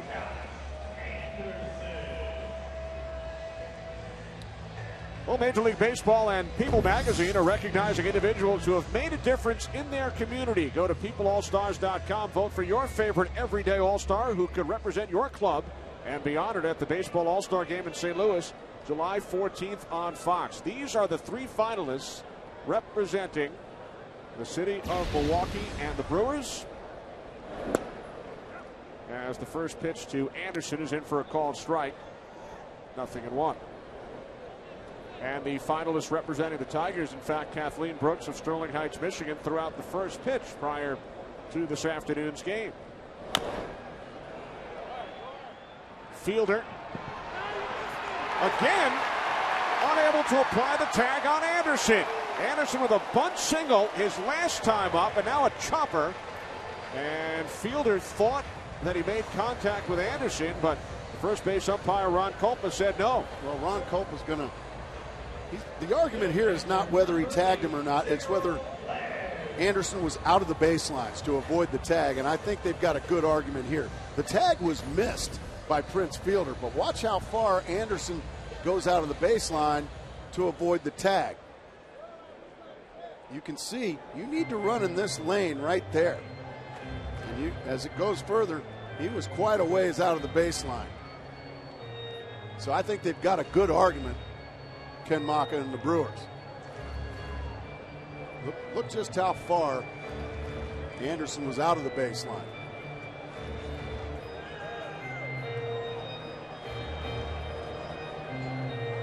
Yeah, you can see the tag was missed, but the argument here is whether he was out of the baseline far enough. And I think they've got a good argument. The official rule, Mark, a runner is out when he runs more than 3 feet away from his baseline to avoid being tagged. Avoid a tag. Ron Culpa is explaining it to Ken Maka right now. And per usual, the umpire's word usually stands.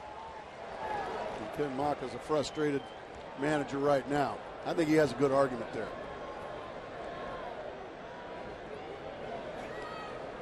It's the third hit of the game for Anderson. He's 3 for 3, his second infield hit.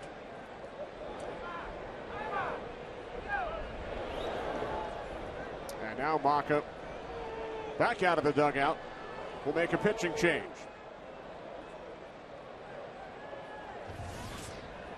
Tigers leading 7-2, bottom of the 5th here in Detroit.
Gerald Laird stepping to the plate. The third Brewers pitcher of the afternoon is 32-year-old right-hander Mark DeFelice, who last season made his major league debut at the age of 31. And all he's done is just pitch stellar baseball for the Brewers every time his name's called. First pitch to Laird is a called strike, 0-1. Laird with 2 hits today, an RBI triple in the second inning. He singled in the fourth. And DeFelice, just a guy you can't help but pull for, Kenny. A guy that really paid more than his fair share of dues in the minor leagues. Laird pops it up to the right side. Fielder is under it, straddling the foul line. He makes the catch, so the inning comes to an end. But the Tigers scored 2 more runs and lead the Brewers 7-2.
TV. If you call yourself a sports fan, you got to get DirecTV by Gillette Fusion, Gillette's closest, most comfortable shave, and by Travelers Insurance. In sync.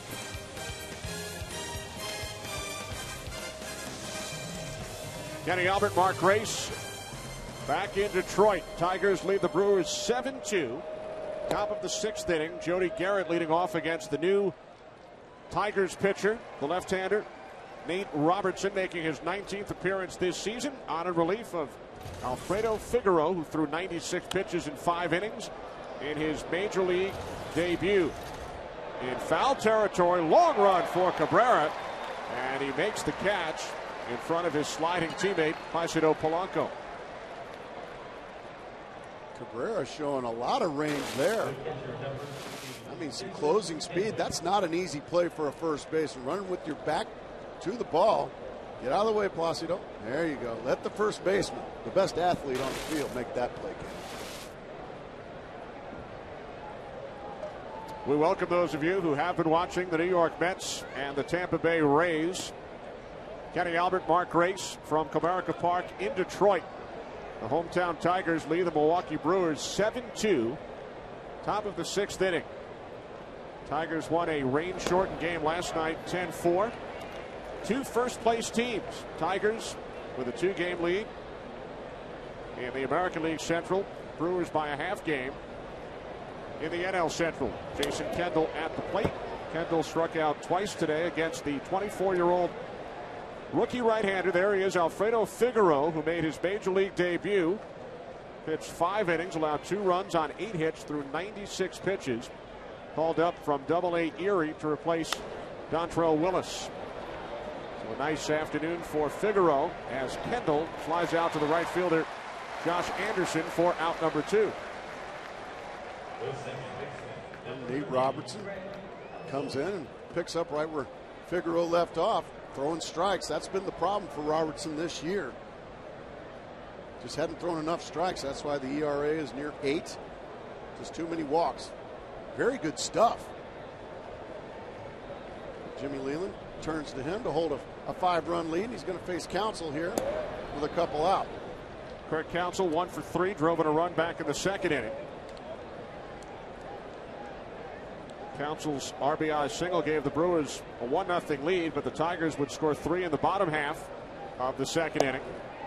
They led 5-2 after 3 innings. It's now 7-2 Detroit.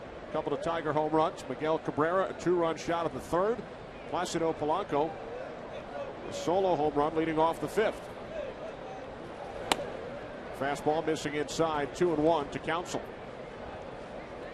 Tigers offense today just very impressive, especially off the fastball. Just about every one of their 13 hits here this afternoon have been off Brewer fastballs. Dave Bush, the Milwaukee starter, lasted only 3 innings, allowed 5 runs on 7 hits.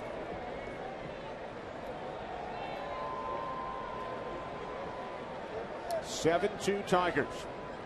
Top of the 6th inning on a beautiful Saturday afternoon in Detroit. Fastball in for a called strike. So the count is full.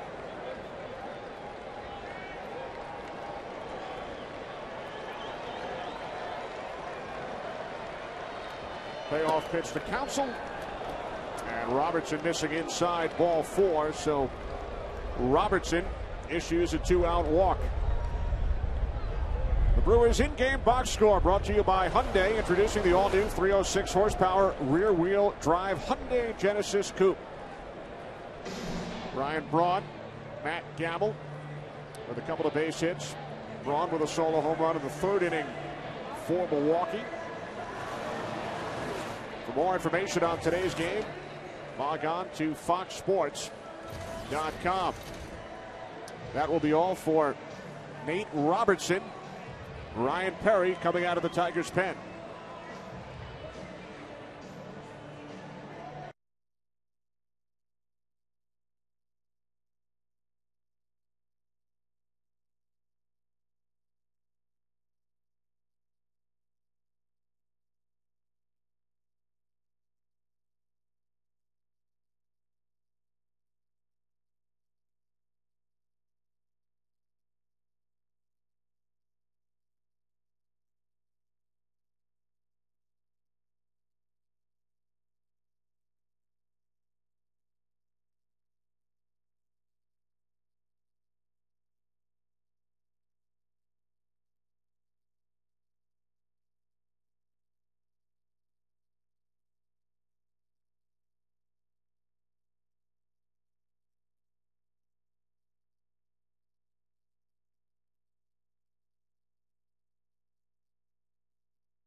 Third pitcher of the afternoon for Detroit, 22-year-old right-hander Ryan Perry, and his first pitch gets away from Laird. Counsell moves to second. Well, I guess when they came up with the phrase wild pitch, they pretty much had that one in mind. Brian Perry making his 26th appearance of the season. Tigers' first-round pick last June. All hard thrower. Facing Casey McGee, who has struck out twice today, singled in his last at-bat.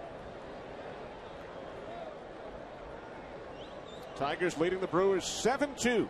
Top of the 6th inning here in Detroit.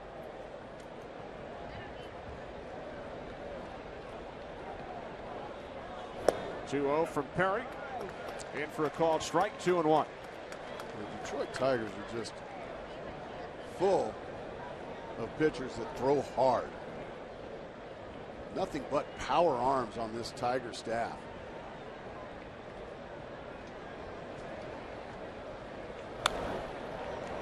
How about the season Justin Verlander is having? Man.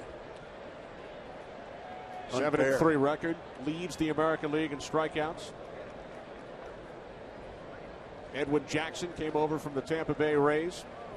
Jackson has been outstanding, 3rd in the league in earned run average.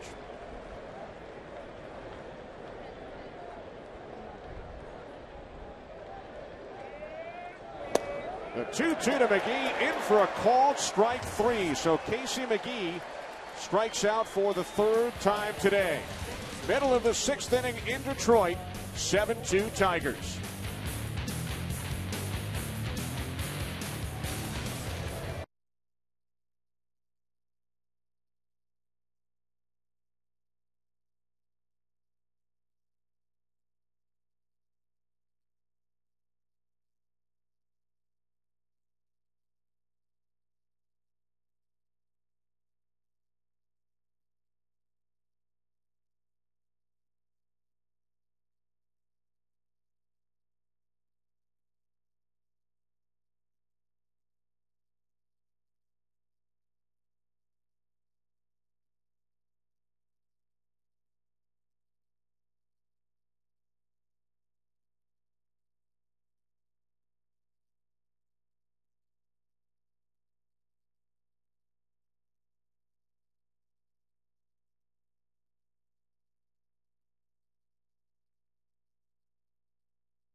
Game marked for the first time in Major League Baseball history.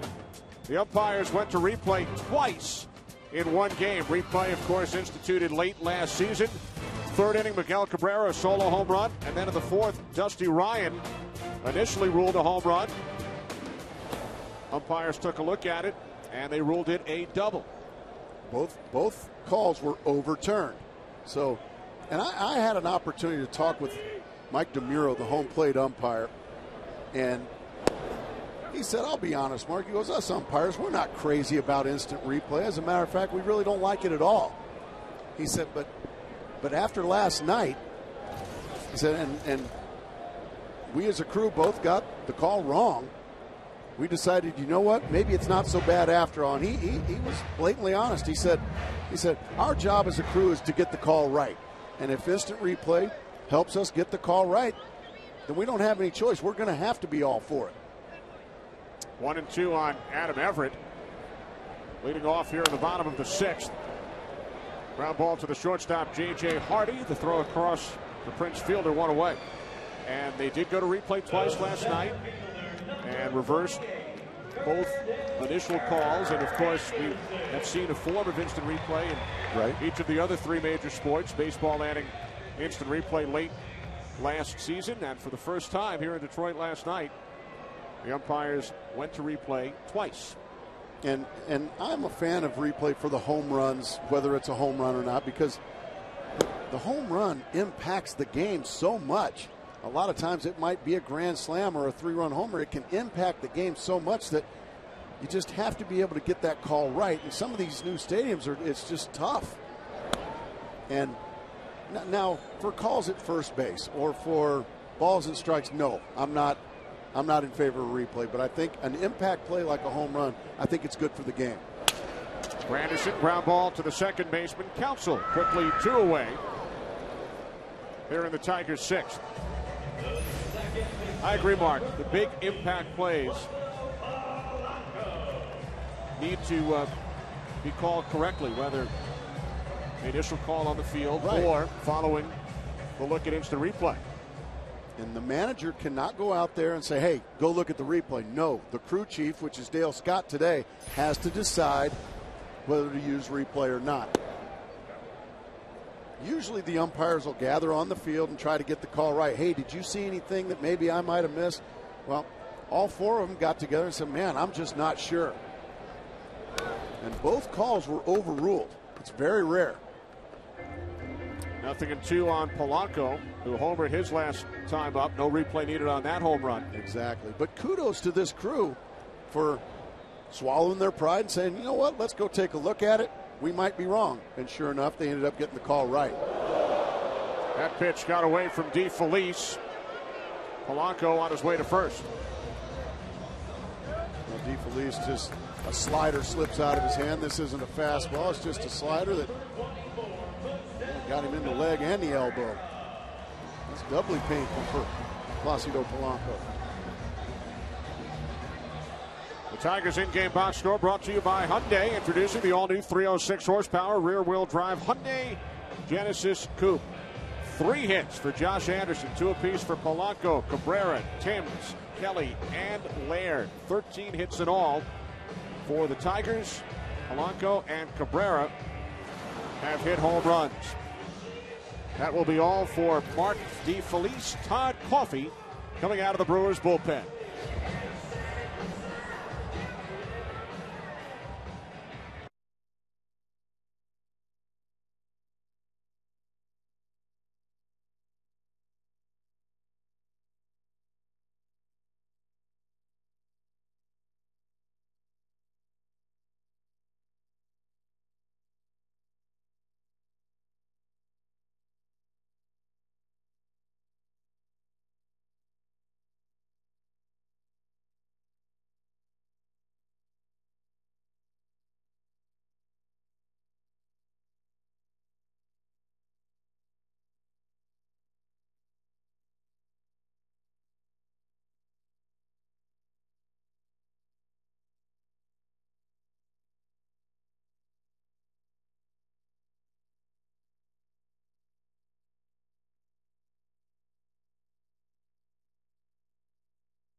first pitcher of the afternoon.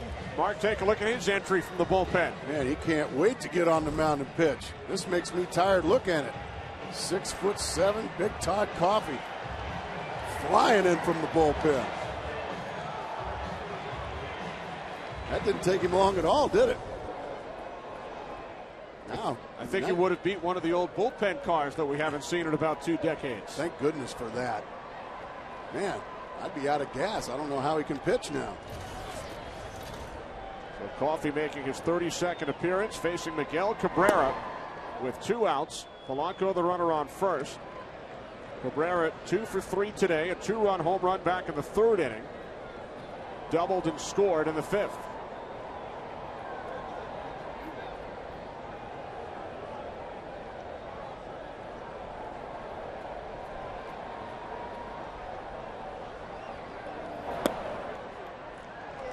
We take you back to the 3rd inning. Off Brewers starter Dave Bush. Cabrera's 14th of the year, his 2nd in as many games in this series. 420 feet worth of long ball there from the perennial all-star Miguel Cabrera.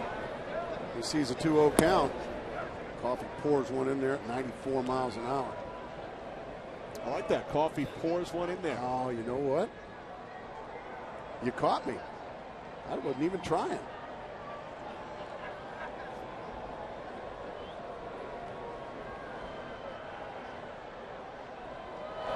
The 2-1. Coffey missing low and away. We mentioned earlier Cabrera 6 years ago today made his major league debut for the Florida Marlins, called up from Double-A. That night against Tampa Bay, a 2-run walk-off home run in the bottom of the 11th inning. 4 months later, he won a World Series. I remember playing against him when he was 19. Line drive off the glove of the shortstop Hardy, and Cabrera has his 3rd hit of the game. I remember speaking with some teammates like Matt Williams, Jay Bell, Steve Finley, Luis Gonzalez. I remember we were all saying this kid is going to be some kind of special. And for one of the few times, me and all those guys were right. He is something special. This guy can play. Came over in the deal along with Dontrell Willis, who was scheduled to start today's game but was placed on the disabled list earlier this week. Tigers recalled 24-year-old Alfredo Figaro, and he is in line for the victory today in his major league debut. Went 5 innings, struck out 7, allowed 2 runs on 8 hits. Marcus Thames at the plate. Thames with a couple of base hits today. He homered twice in last night's game. Won by the Tigers 10-4.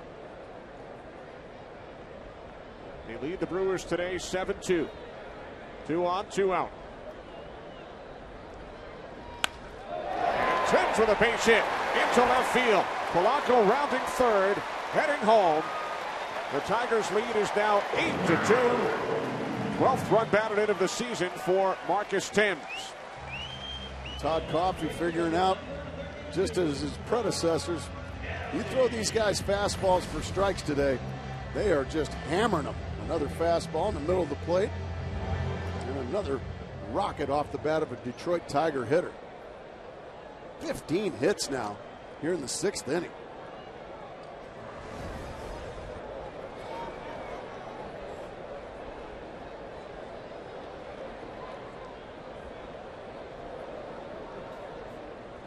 Here's Don Kelly, who has 2 hits today.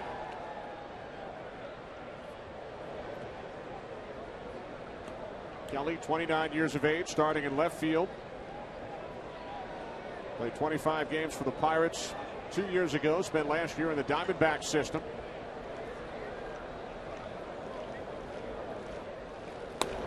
We mentioned earlier Jim Leyland giving Maglio Ordonez.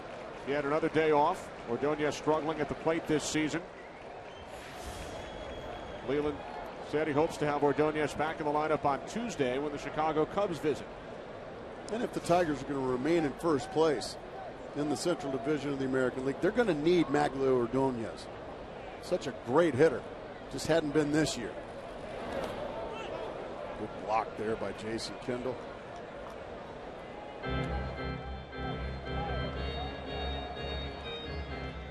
Prince Fielder wearing a microphone for us today. Let's listen to an earlier encounter.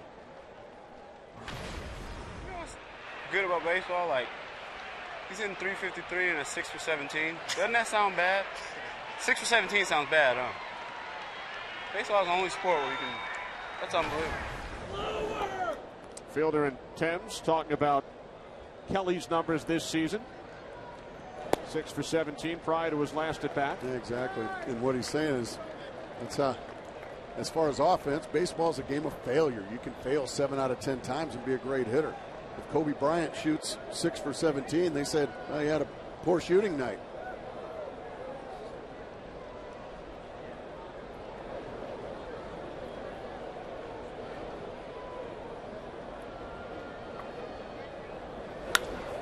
Two, a base hit down the left field line.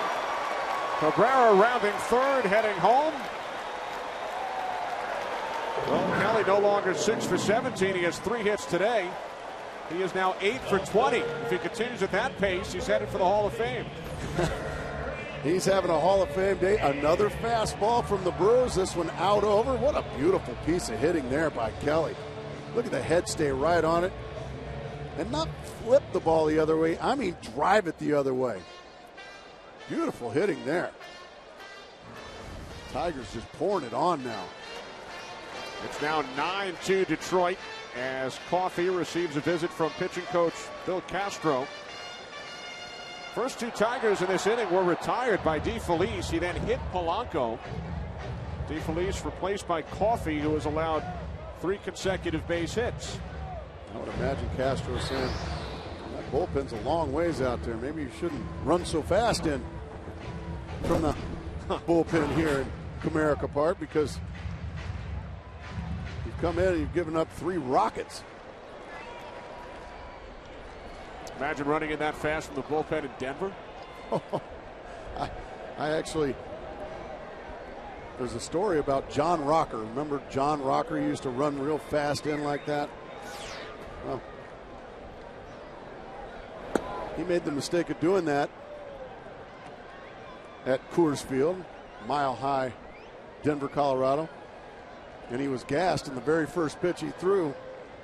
Larry Walker hit it into the second deck for a 3-run homer, and it was a walk-off. So John Rocker learned a valuable lesson about doing that at Coors Field. The 0-1 to Brandon Inge. 1 ball, 1 strike.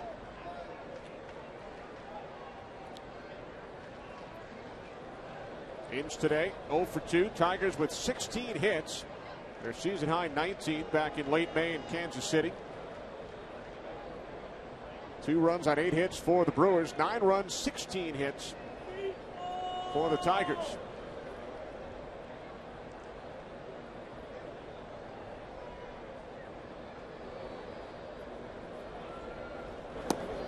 One and 2 on Inge.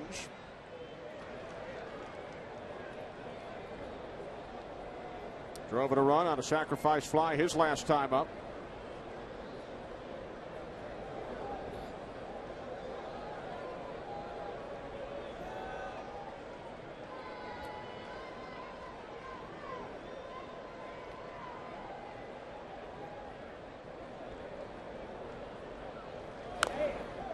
Inge stays alive.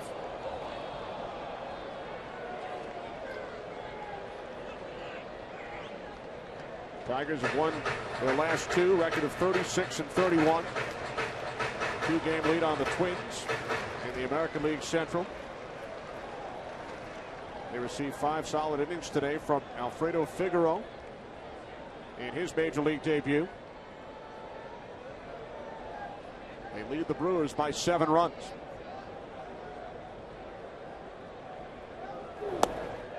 Check swing, Inge, 1 around. Ryan Braun, Prince Fielder coming up for the Brewers. We'll return to Detroit after these messages from your local Fox station.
Let the Sears Blue Crew find the top appliance brand most perfect for you.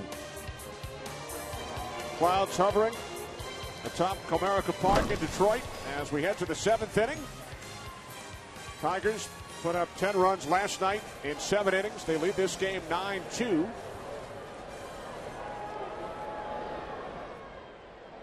As Ryan Braun will lead off for the Brewers here in the top of the 7th inning against Ryan Perry, who came on in the 6th and struck out Casey McGee to end the inning. Braun on the first pitch with a base hit into right field, his 3rd hit of the game.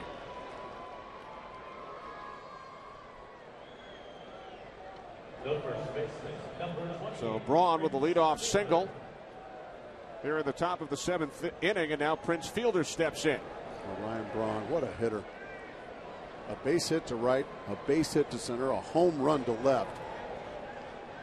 I mean, that's when you're going good, real good.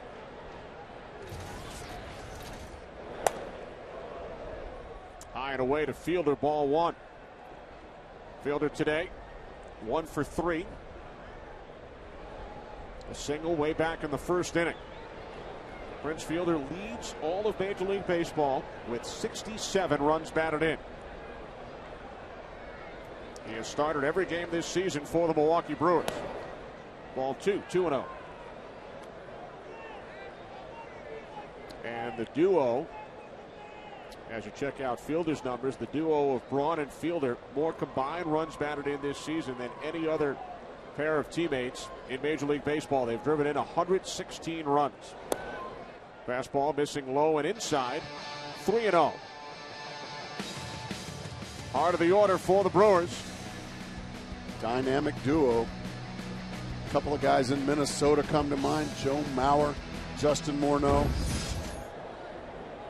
But these guys have just dominated the National League this year. 67 RBIs.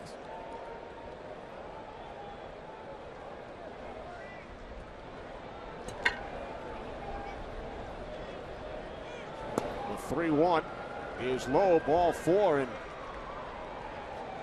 just as impressive, Mark, as the 67 runs batted in. That is the 51st time Fielder has walked this season. He's just continuing to improve as a hitter. We're going to get a meeting on the mound here. Rick Knapp, the Tigers' first-year pitching coach.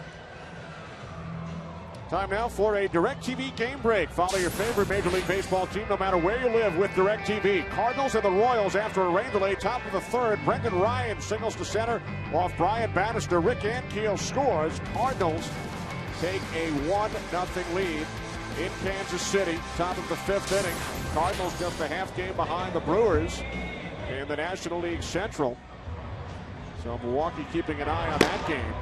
For more information on all of today's games, log on to foxsports.com. You saw Brandon Lyon up and throwing in the Tigers pen. Now, some of you who were anticipating seeing the Cardinals and the Royals due to the length of their rain delay, we are going to keep you right here with us in Detroit with the Tigers leading the Brewers 9-2. 2 on, nobody out with Corey Hart at the plate. Hart 1 for 3, singled back in the 3rd inning, extending his hitting streak to 10 games. Well, the Brewers trying to claw back here late. Down a bunch. They need a couple of big innings. Long run for the right fielder Anderson, and he's unable to get to it. So Hart stays alive. Brewers put a big comeback on the Cleveland Indians last week. But that's not something you want to start doing too often, falling behind by 6, 7, 8 runs. Those are those once in a year type of wins. That game you're referring to on Monday, Brewers came back from 2 5-run deficits to defeat the Indians. They swept that 3-game series, scoring 30 runs in the process. Braun goes. The throw down to 3rd is not in time, and Braun has his 6th steal of the season. That certainly begs the question why. But as long as you're safe, I guess it's a good play. Down by 7 runs in the 7th inning. You rarely see somebody trying to steal third. But fortunately for Ryan Braun and the Brewers, he got there safely as the throw from Laird went awry. The 1-2 to Hart in the dirt. Ball 2. The Brewers with 2 steals in today's game. Hart stole second back in the 3rd inning. Gerald Laird, one of the best in the business as far as throwing out potential base stealers.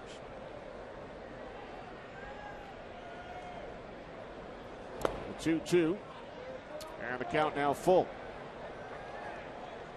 If you ever want to drive your manager nuts, come on out with a 7-run lead and start walking people.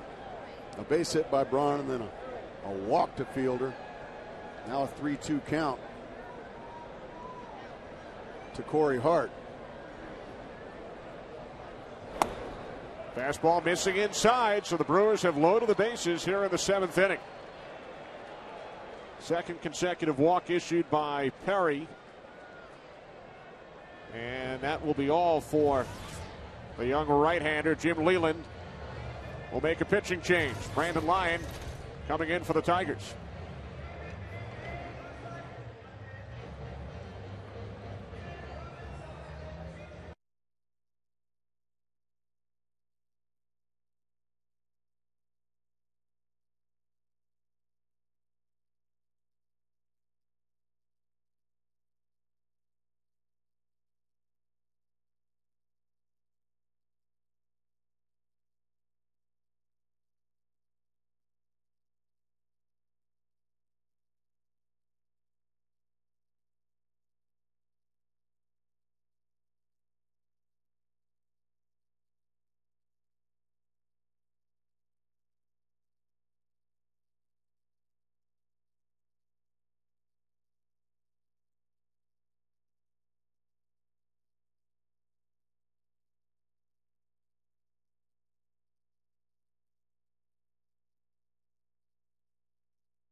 Lyon, who saved 26 games for the Arizona Diamondbacks last season.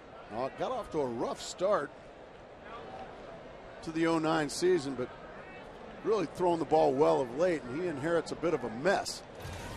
Bases loaded, nobody out. Matt Gamble at the plate. And Gamble takes a called strike, 0-1. Gamble with 2 hits today. Singled and scored in the 2nd inning, tripled in the 5th. Lyon, one of the rare right-handers that actually has better success with left-handed hitters. Missing low and inside, 1-1. Gamble, 23 years of age, as we check out the base runners. Braun on 3rd. Fielder takes his lead off 2nd, and Hart over at 1st. Talking about Lyon, left-handed batters hitting only 174 off of him. That's why Leland goes to Lyon in this situation. 1-1. Gamble went around 1-2. The Brewers, who trail by 7, have had 14 men on base today, Mark, but they've scored only 2 runs. They've had lots of opportunities, just haven't cashed them in. Look at this good cut fastball right there. Just ate up Gamble. Good pitch. Brewers have left 9 men on base today. Bases loaded, nobody out. The 1-2 from Lyon to Gamble, just missing away, 2-2.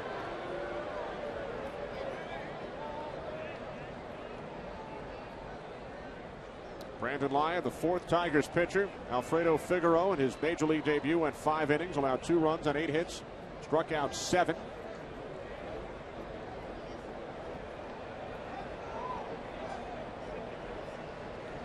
The 2-2, fastball missing inside. The count is full, nowhere to put Matt Gamble. The Brewers getting a lot of help so far in this inning from Tiger pitching. Perry walked a couple. I would imagine Jim Leyland starting to get a little bit concerned. J.J. Hardy waiting on deck. Payoff pitch to Gamble. Ball 4. 3rd consecutive walk. Braun comes in to score. It's now 9-3 Tigers. Is shortstop number 7, J.J. Hardy.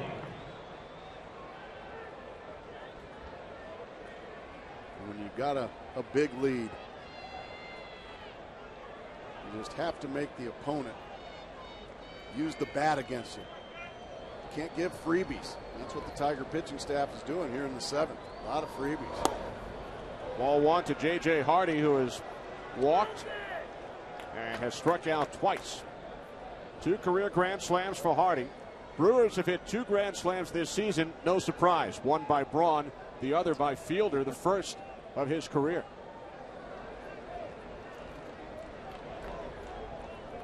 Bases loaded, still no outs. Top of the 7th inning in Detroit. The 1-0 to Hardy, gets the bat on it. Fly ball right field. Anderson is under it. And Fielder holds it 3rd. So 1 away, bases loaded for Jody Garrett. That'll stop the bleeding for a little while. Good fastball there from Lyon. Had Hardy reaching. He got an easy fly ball. Watch where the catcher sets up. Laird, good fastball down and away. Hardy's not going to do much with that. And that'll ease the minds a little bit and the hearts of these Tiger fans who filled this place today. Jody Garrett 0 for 3 today. In case you joined us late, Garrett getting the start in center field due to the 1-game suspension handed down to Mike Cameron. Initially a 2-game suspension reduced to 1 after he made contact with umpire Marvin Hudson with his batting helmet to Hudson's cap in a game earlier this month. Garrett playing for his 5th major league club. Came up with the Indians, spent some time with the Cubs, the Pirates, and the Padres. Acquired last month from San Diego in exchange for Tony Gwynn Jr. Bases loaded, 1 out. The 1-1 from Lyon. Line drive. Nice play by Cabrera. The throw to second. Back to first with Lyon covering. Garrett is safe. Fielder scores. Now 2 outs. And the inning will continue. What a terrific play by Miguel Cabrera. Well, this could have easily been a base hit and 2 RBIs instead of bullet on the short hop. Cabrera from his knees, the perfect feed. And then really a nice play as well by Brandon Lyon to hang on to that ball. What a great play by Cabrera and a big play.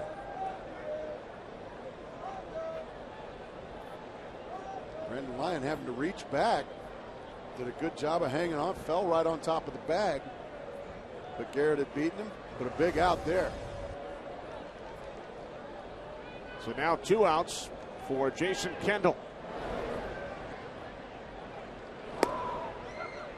Kendall has struck out twice today and fly to right. He's 0 for 3.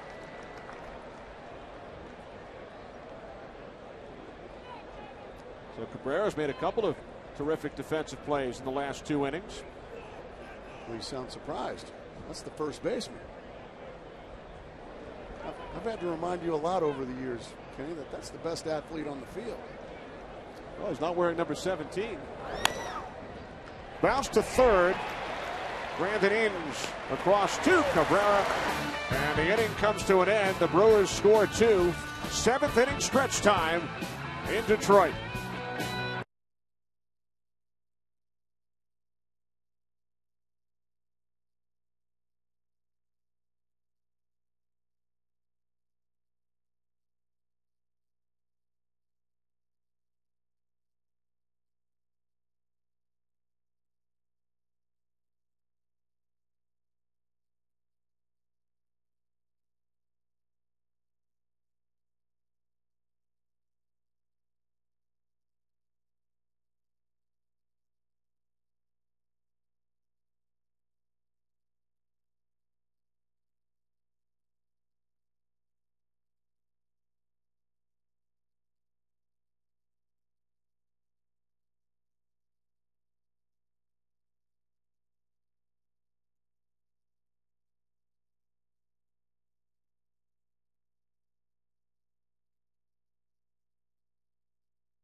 Side of KFC.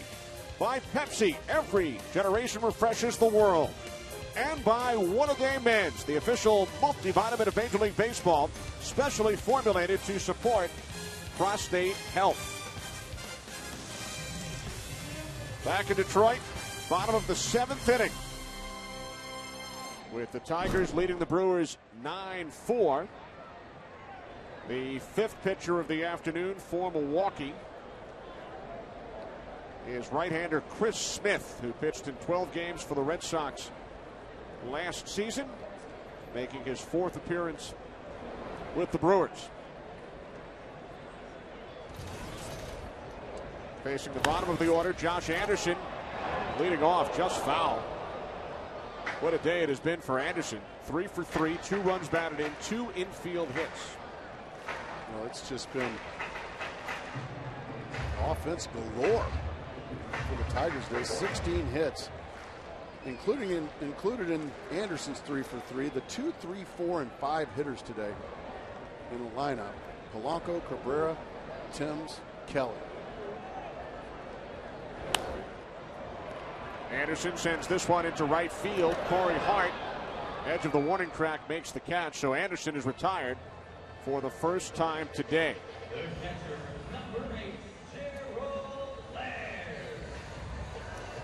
Well, the Prostate Cancer Foundation raises funds for prostate cancer research by securing pledges for home runs hit during selected Major League Baseball games over the past week. And through tomorrow, fans can make pledges to the Home Run Challenge by calling 800-757-CURE or by logging on to pcf.org.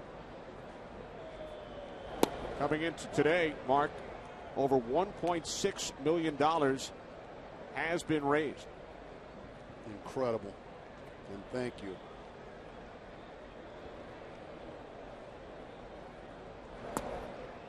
Gerald Laird 2 for 3 today, tripled in a run back in the 2nd inning. We were talking about the 2, 3, and 4, 2, 3, 4, and 5 hitters go combined 10 for 15 today for the Tigers. Just pounded the baseball. Laird pops it up. 3 Brewers converging, and the catch is made in foul territory by the left fielder Ryan Braun for out number 2. Pepsi, the official soft drink of Major League Baseball, congratulates 24-year-old rookie right-hander Alfredo Figaro. Today's MLB Clutch Performer of the Game, presented by Pepsi. Learn more about the MLB Clutch Performer of the Month award at PepsiClutch.com. Figaro recalled to replace Dontrell Willis in the Tigers' rotation. He pitched 5 innings in his Major League debut, just up from Double-A Erie. Allowed 2 runs on 8 hits, walked 2, and struck out 7. And for Chris Smith, a 1-2-3 7th as Adam Everett flies out to Corey Hart in right.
Top of the order for the Milwaukee Brewers here in the 8th inning. Craig Counsell leading off against Brandon Lyon. Ken Maka has done a terrific job in his first season as the skipper in Milwaukee. Won 2 division titles as the manager of the Oakland A's. Brewers at 37-30 coming into play today. First place in the National League Central. There's Willie Randolph, former manager of the New York Mets. Ken Maka, the first cousin of a former Tiger who has his number retired here in Detroit. The late Hal Newhouser, who wore number 16. They're 29 years apart, but they were first cousins. We talked to Ken about it earlier today, and he knew Hal very well. Hal Newhouser, the only pitcher in Major League history to win back-to-back MVP awards. Spent 15 seasons with the Tigers, a 7-time All-Star. Passed away in November of 1998. A 6'2" left-handed pitcher elected to the Hall of Fame in 1992. Hal Newhouser, the first cousin of Brewers manager Ken Maka, as Counsell rips one past first base and down the right field line. Extra bases for Craig Counsell. He is in with a stand-up double, his second base hit today. Well, the Brewers creeped a little bit closer in the 7th. Now Craig Counsell, once again, being the catalyst, gets a hanging breaking ball there from Brandon Lyon and just rips it down the line. And the Brewers trying to make a little noise here again in the 8th. Brewers scored 2 runs in the 7th inning to cut the Tigers' lead to 9-4. Remember, if you can get Counsell and McGee on base, you've got some big thunder in Braun and Fielder due up. McGee with a bouncer. Shortstop Everett across to first as Counsell advances over to third base. Time now for the Smirnoff Ice game summary. Second of a 3-game series in Detroit. Braun went deep, his 15th of the year. Cabrera with a 2-run shot. Alfredo Figaro in his major league debut through 96 pitches, struck out 7. No Tiger pitcher making his major league debut has had as many as 7 strikeouts in a game in 10 years. Since Dave Borkowski in July of '99, he struck out 8 in his major league debut for the Tigers. Figaro with 7 strikeouts today. I thought the kid did himself proudly today. 2 runs, 8 hits in 5 innings. 7 strikeouts for the 24-year-old right-hander out of the Dominican Republic, his 5th year in the Tigers organization. You know, we started to talk about this Tigers rotation earlier. Verlander's had a terrific season. Edwin Jackson. How about the rookie Rick Porcello, 8-4? Well, he's been such a pleasant surprise. They knew he was going to be good. They just didn't know he was going to be this good this soon. They weren't really counting on him this year. If they can find somebody like a Figaro to plug in behind those big 3, look out. 2-0 to Braun, a chopper. Lyon has it. He slips, can't make the play. Counsell comes in to score. It's now a 4-run ball game. Well, the 4th hit for Ryan Braun today. Of the infield variety, right off the plate. Brandon Lyon, who's a very good athlete, gets in plenty of time, but then once he goes to plant, down he goes, and a base hit.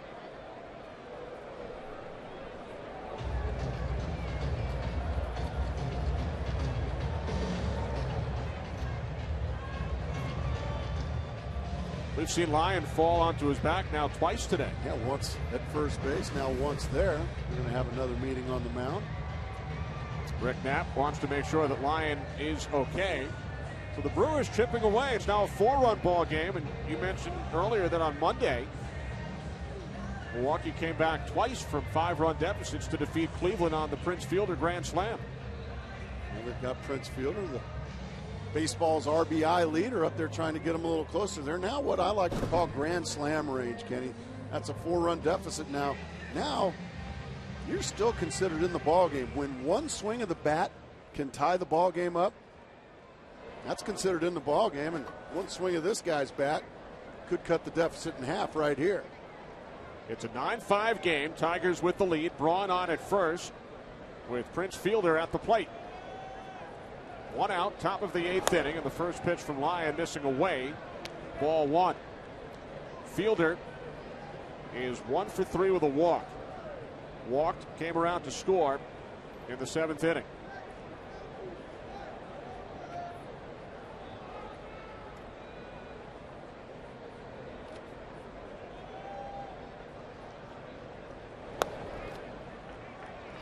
Now 2-0 on Fielder, who homered last night, his 17th of the season. His dad Cecil, 245 home runs as a member of the Detroit Tigers. Prince used to take batting practice with the Tigers over at Tiger Stadium. Hammer balls in the upper deck as a kid.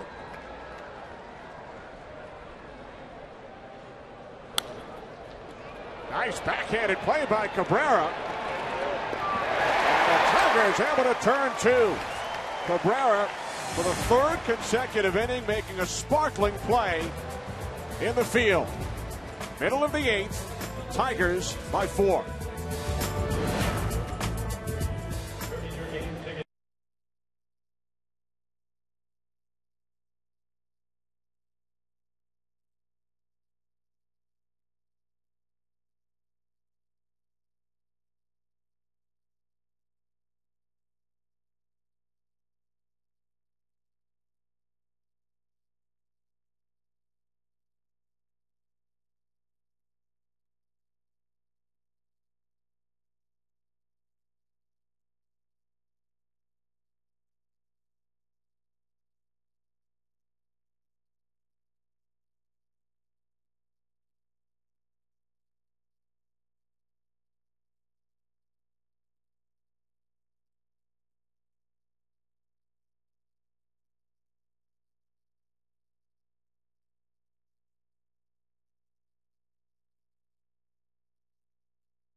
A look in at Citi Field in Flushing, New York. The tarp is coming off the field.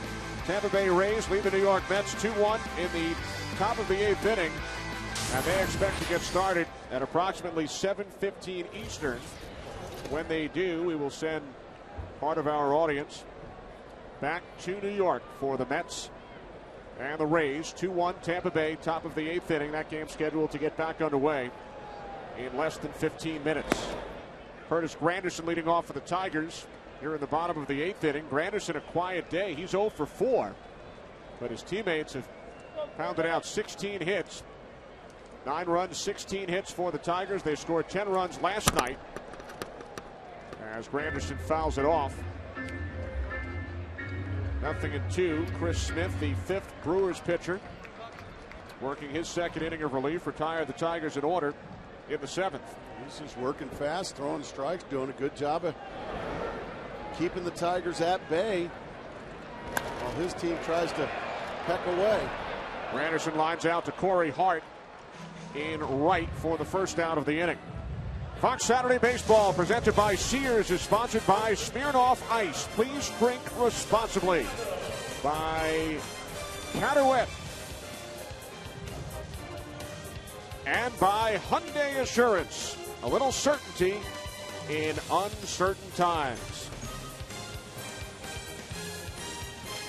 What a beautiful ballpark this is. You like Comerica Park, Kenny? Oh, it's great. I haven't been to the two new New York ballparks, but as far as beauty, I can't imagine much prettier than this place. They've done a tremendous job here in Detroit. Ramon Santiago pinch hitting for Placido Polanco. And Santiago comes off the bench and singles into left center field. 17th hit of the game for the Tigers.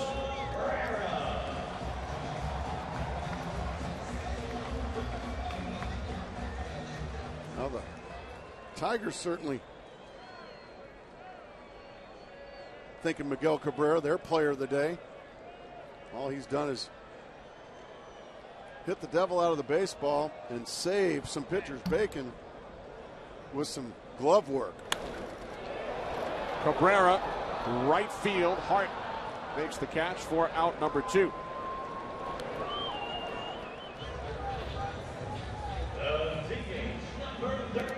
You talked about this ballpark, and how about the gesture made by the owner of the Tigers and the Red Wings, Mike Ilitch?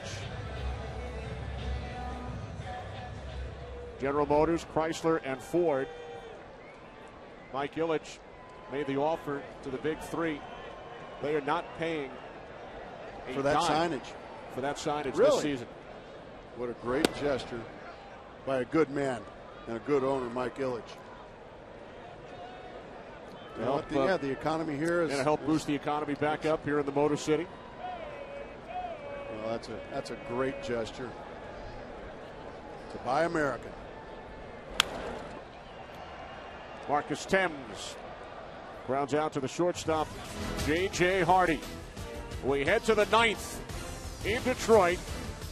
Tigers by 4.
Let the Sears Blue Crew find the top appliance brand most perfect for you.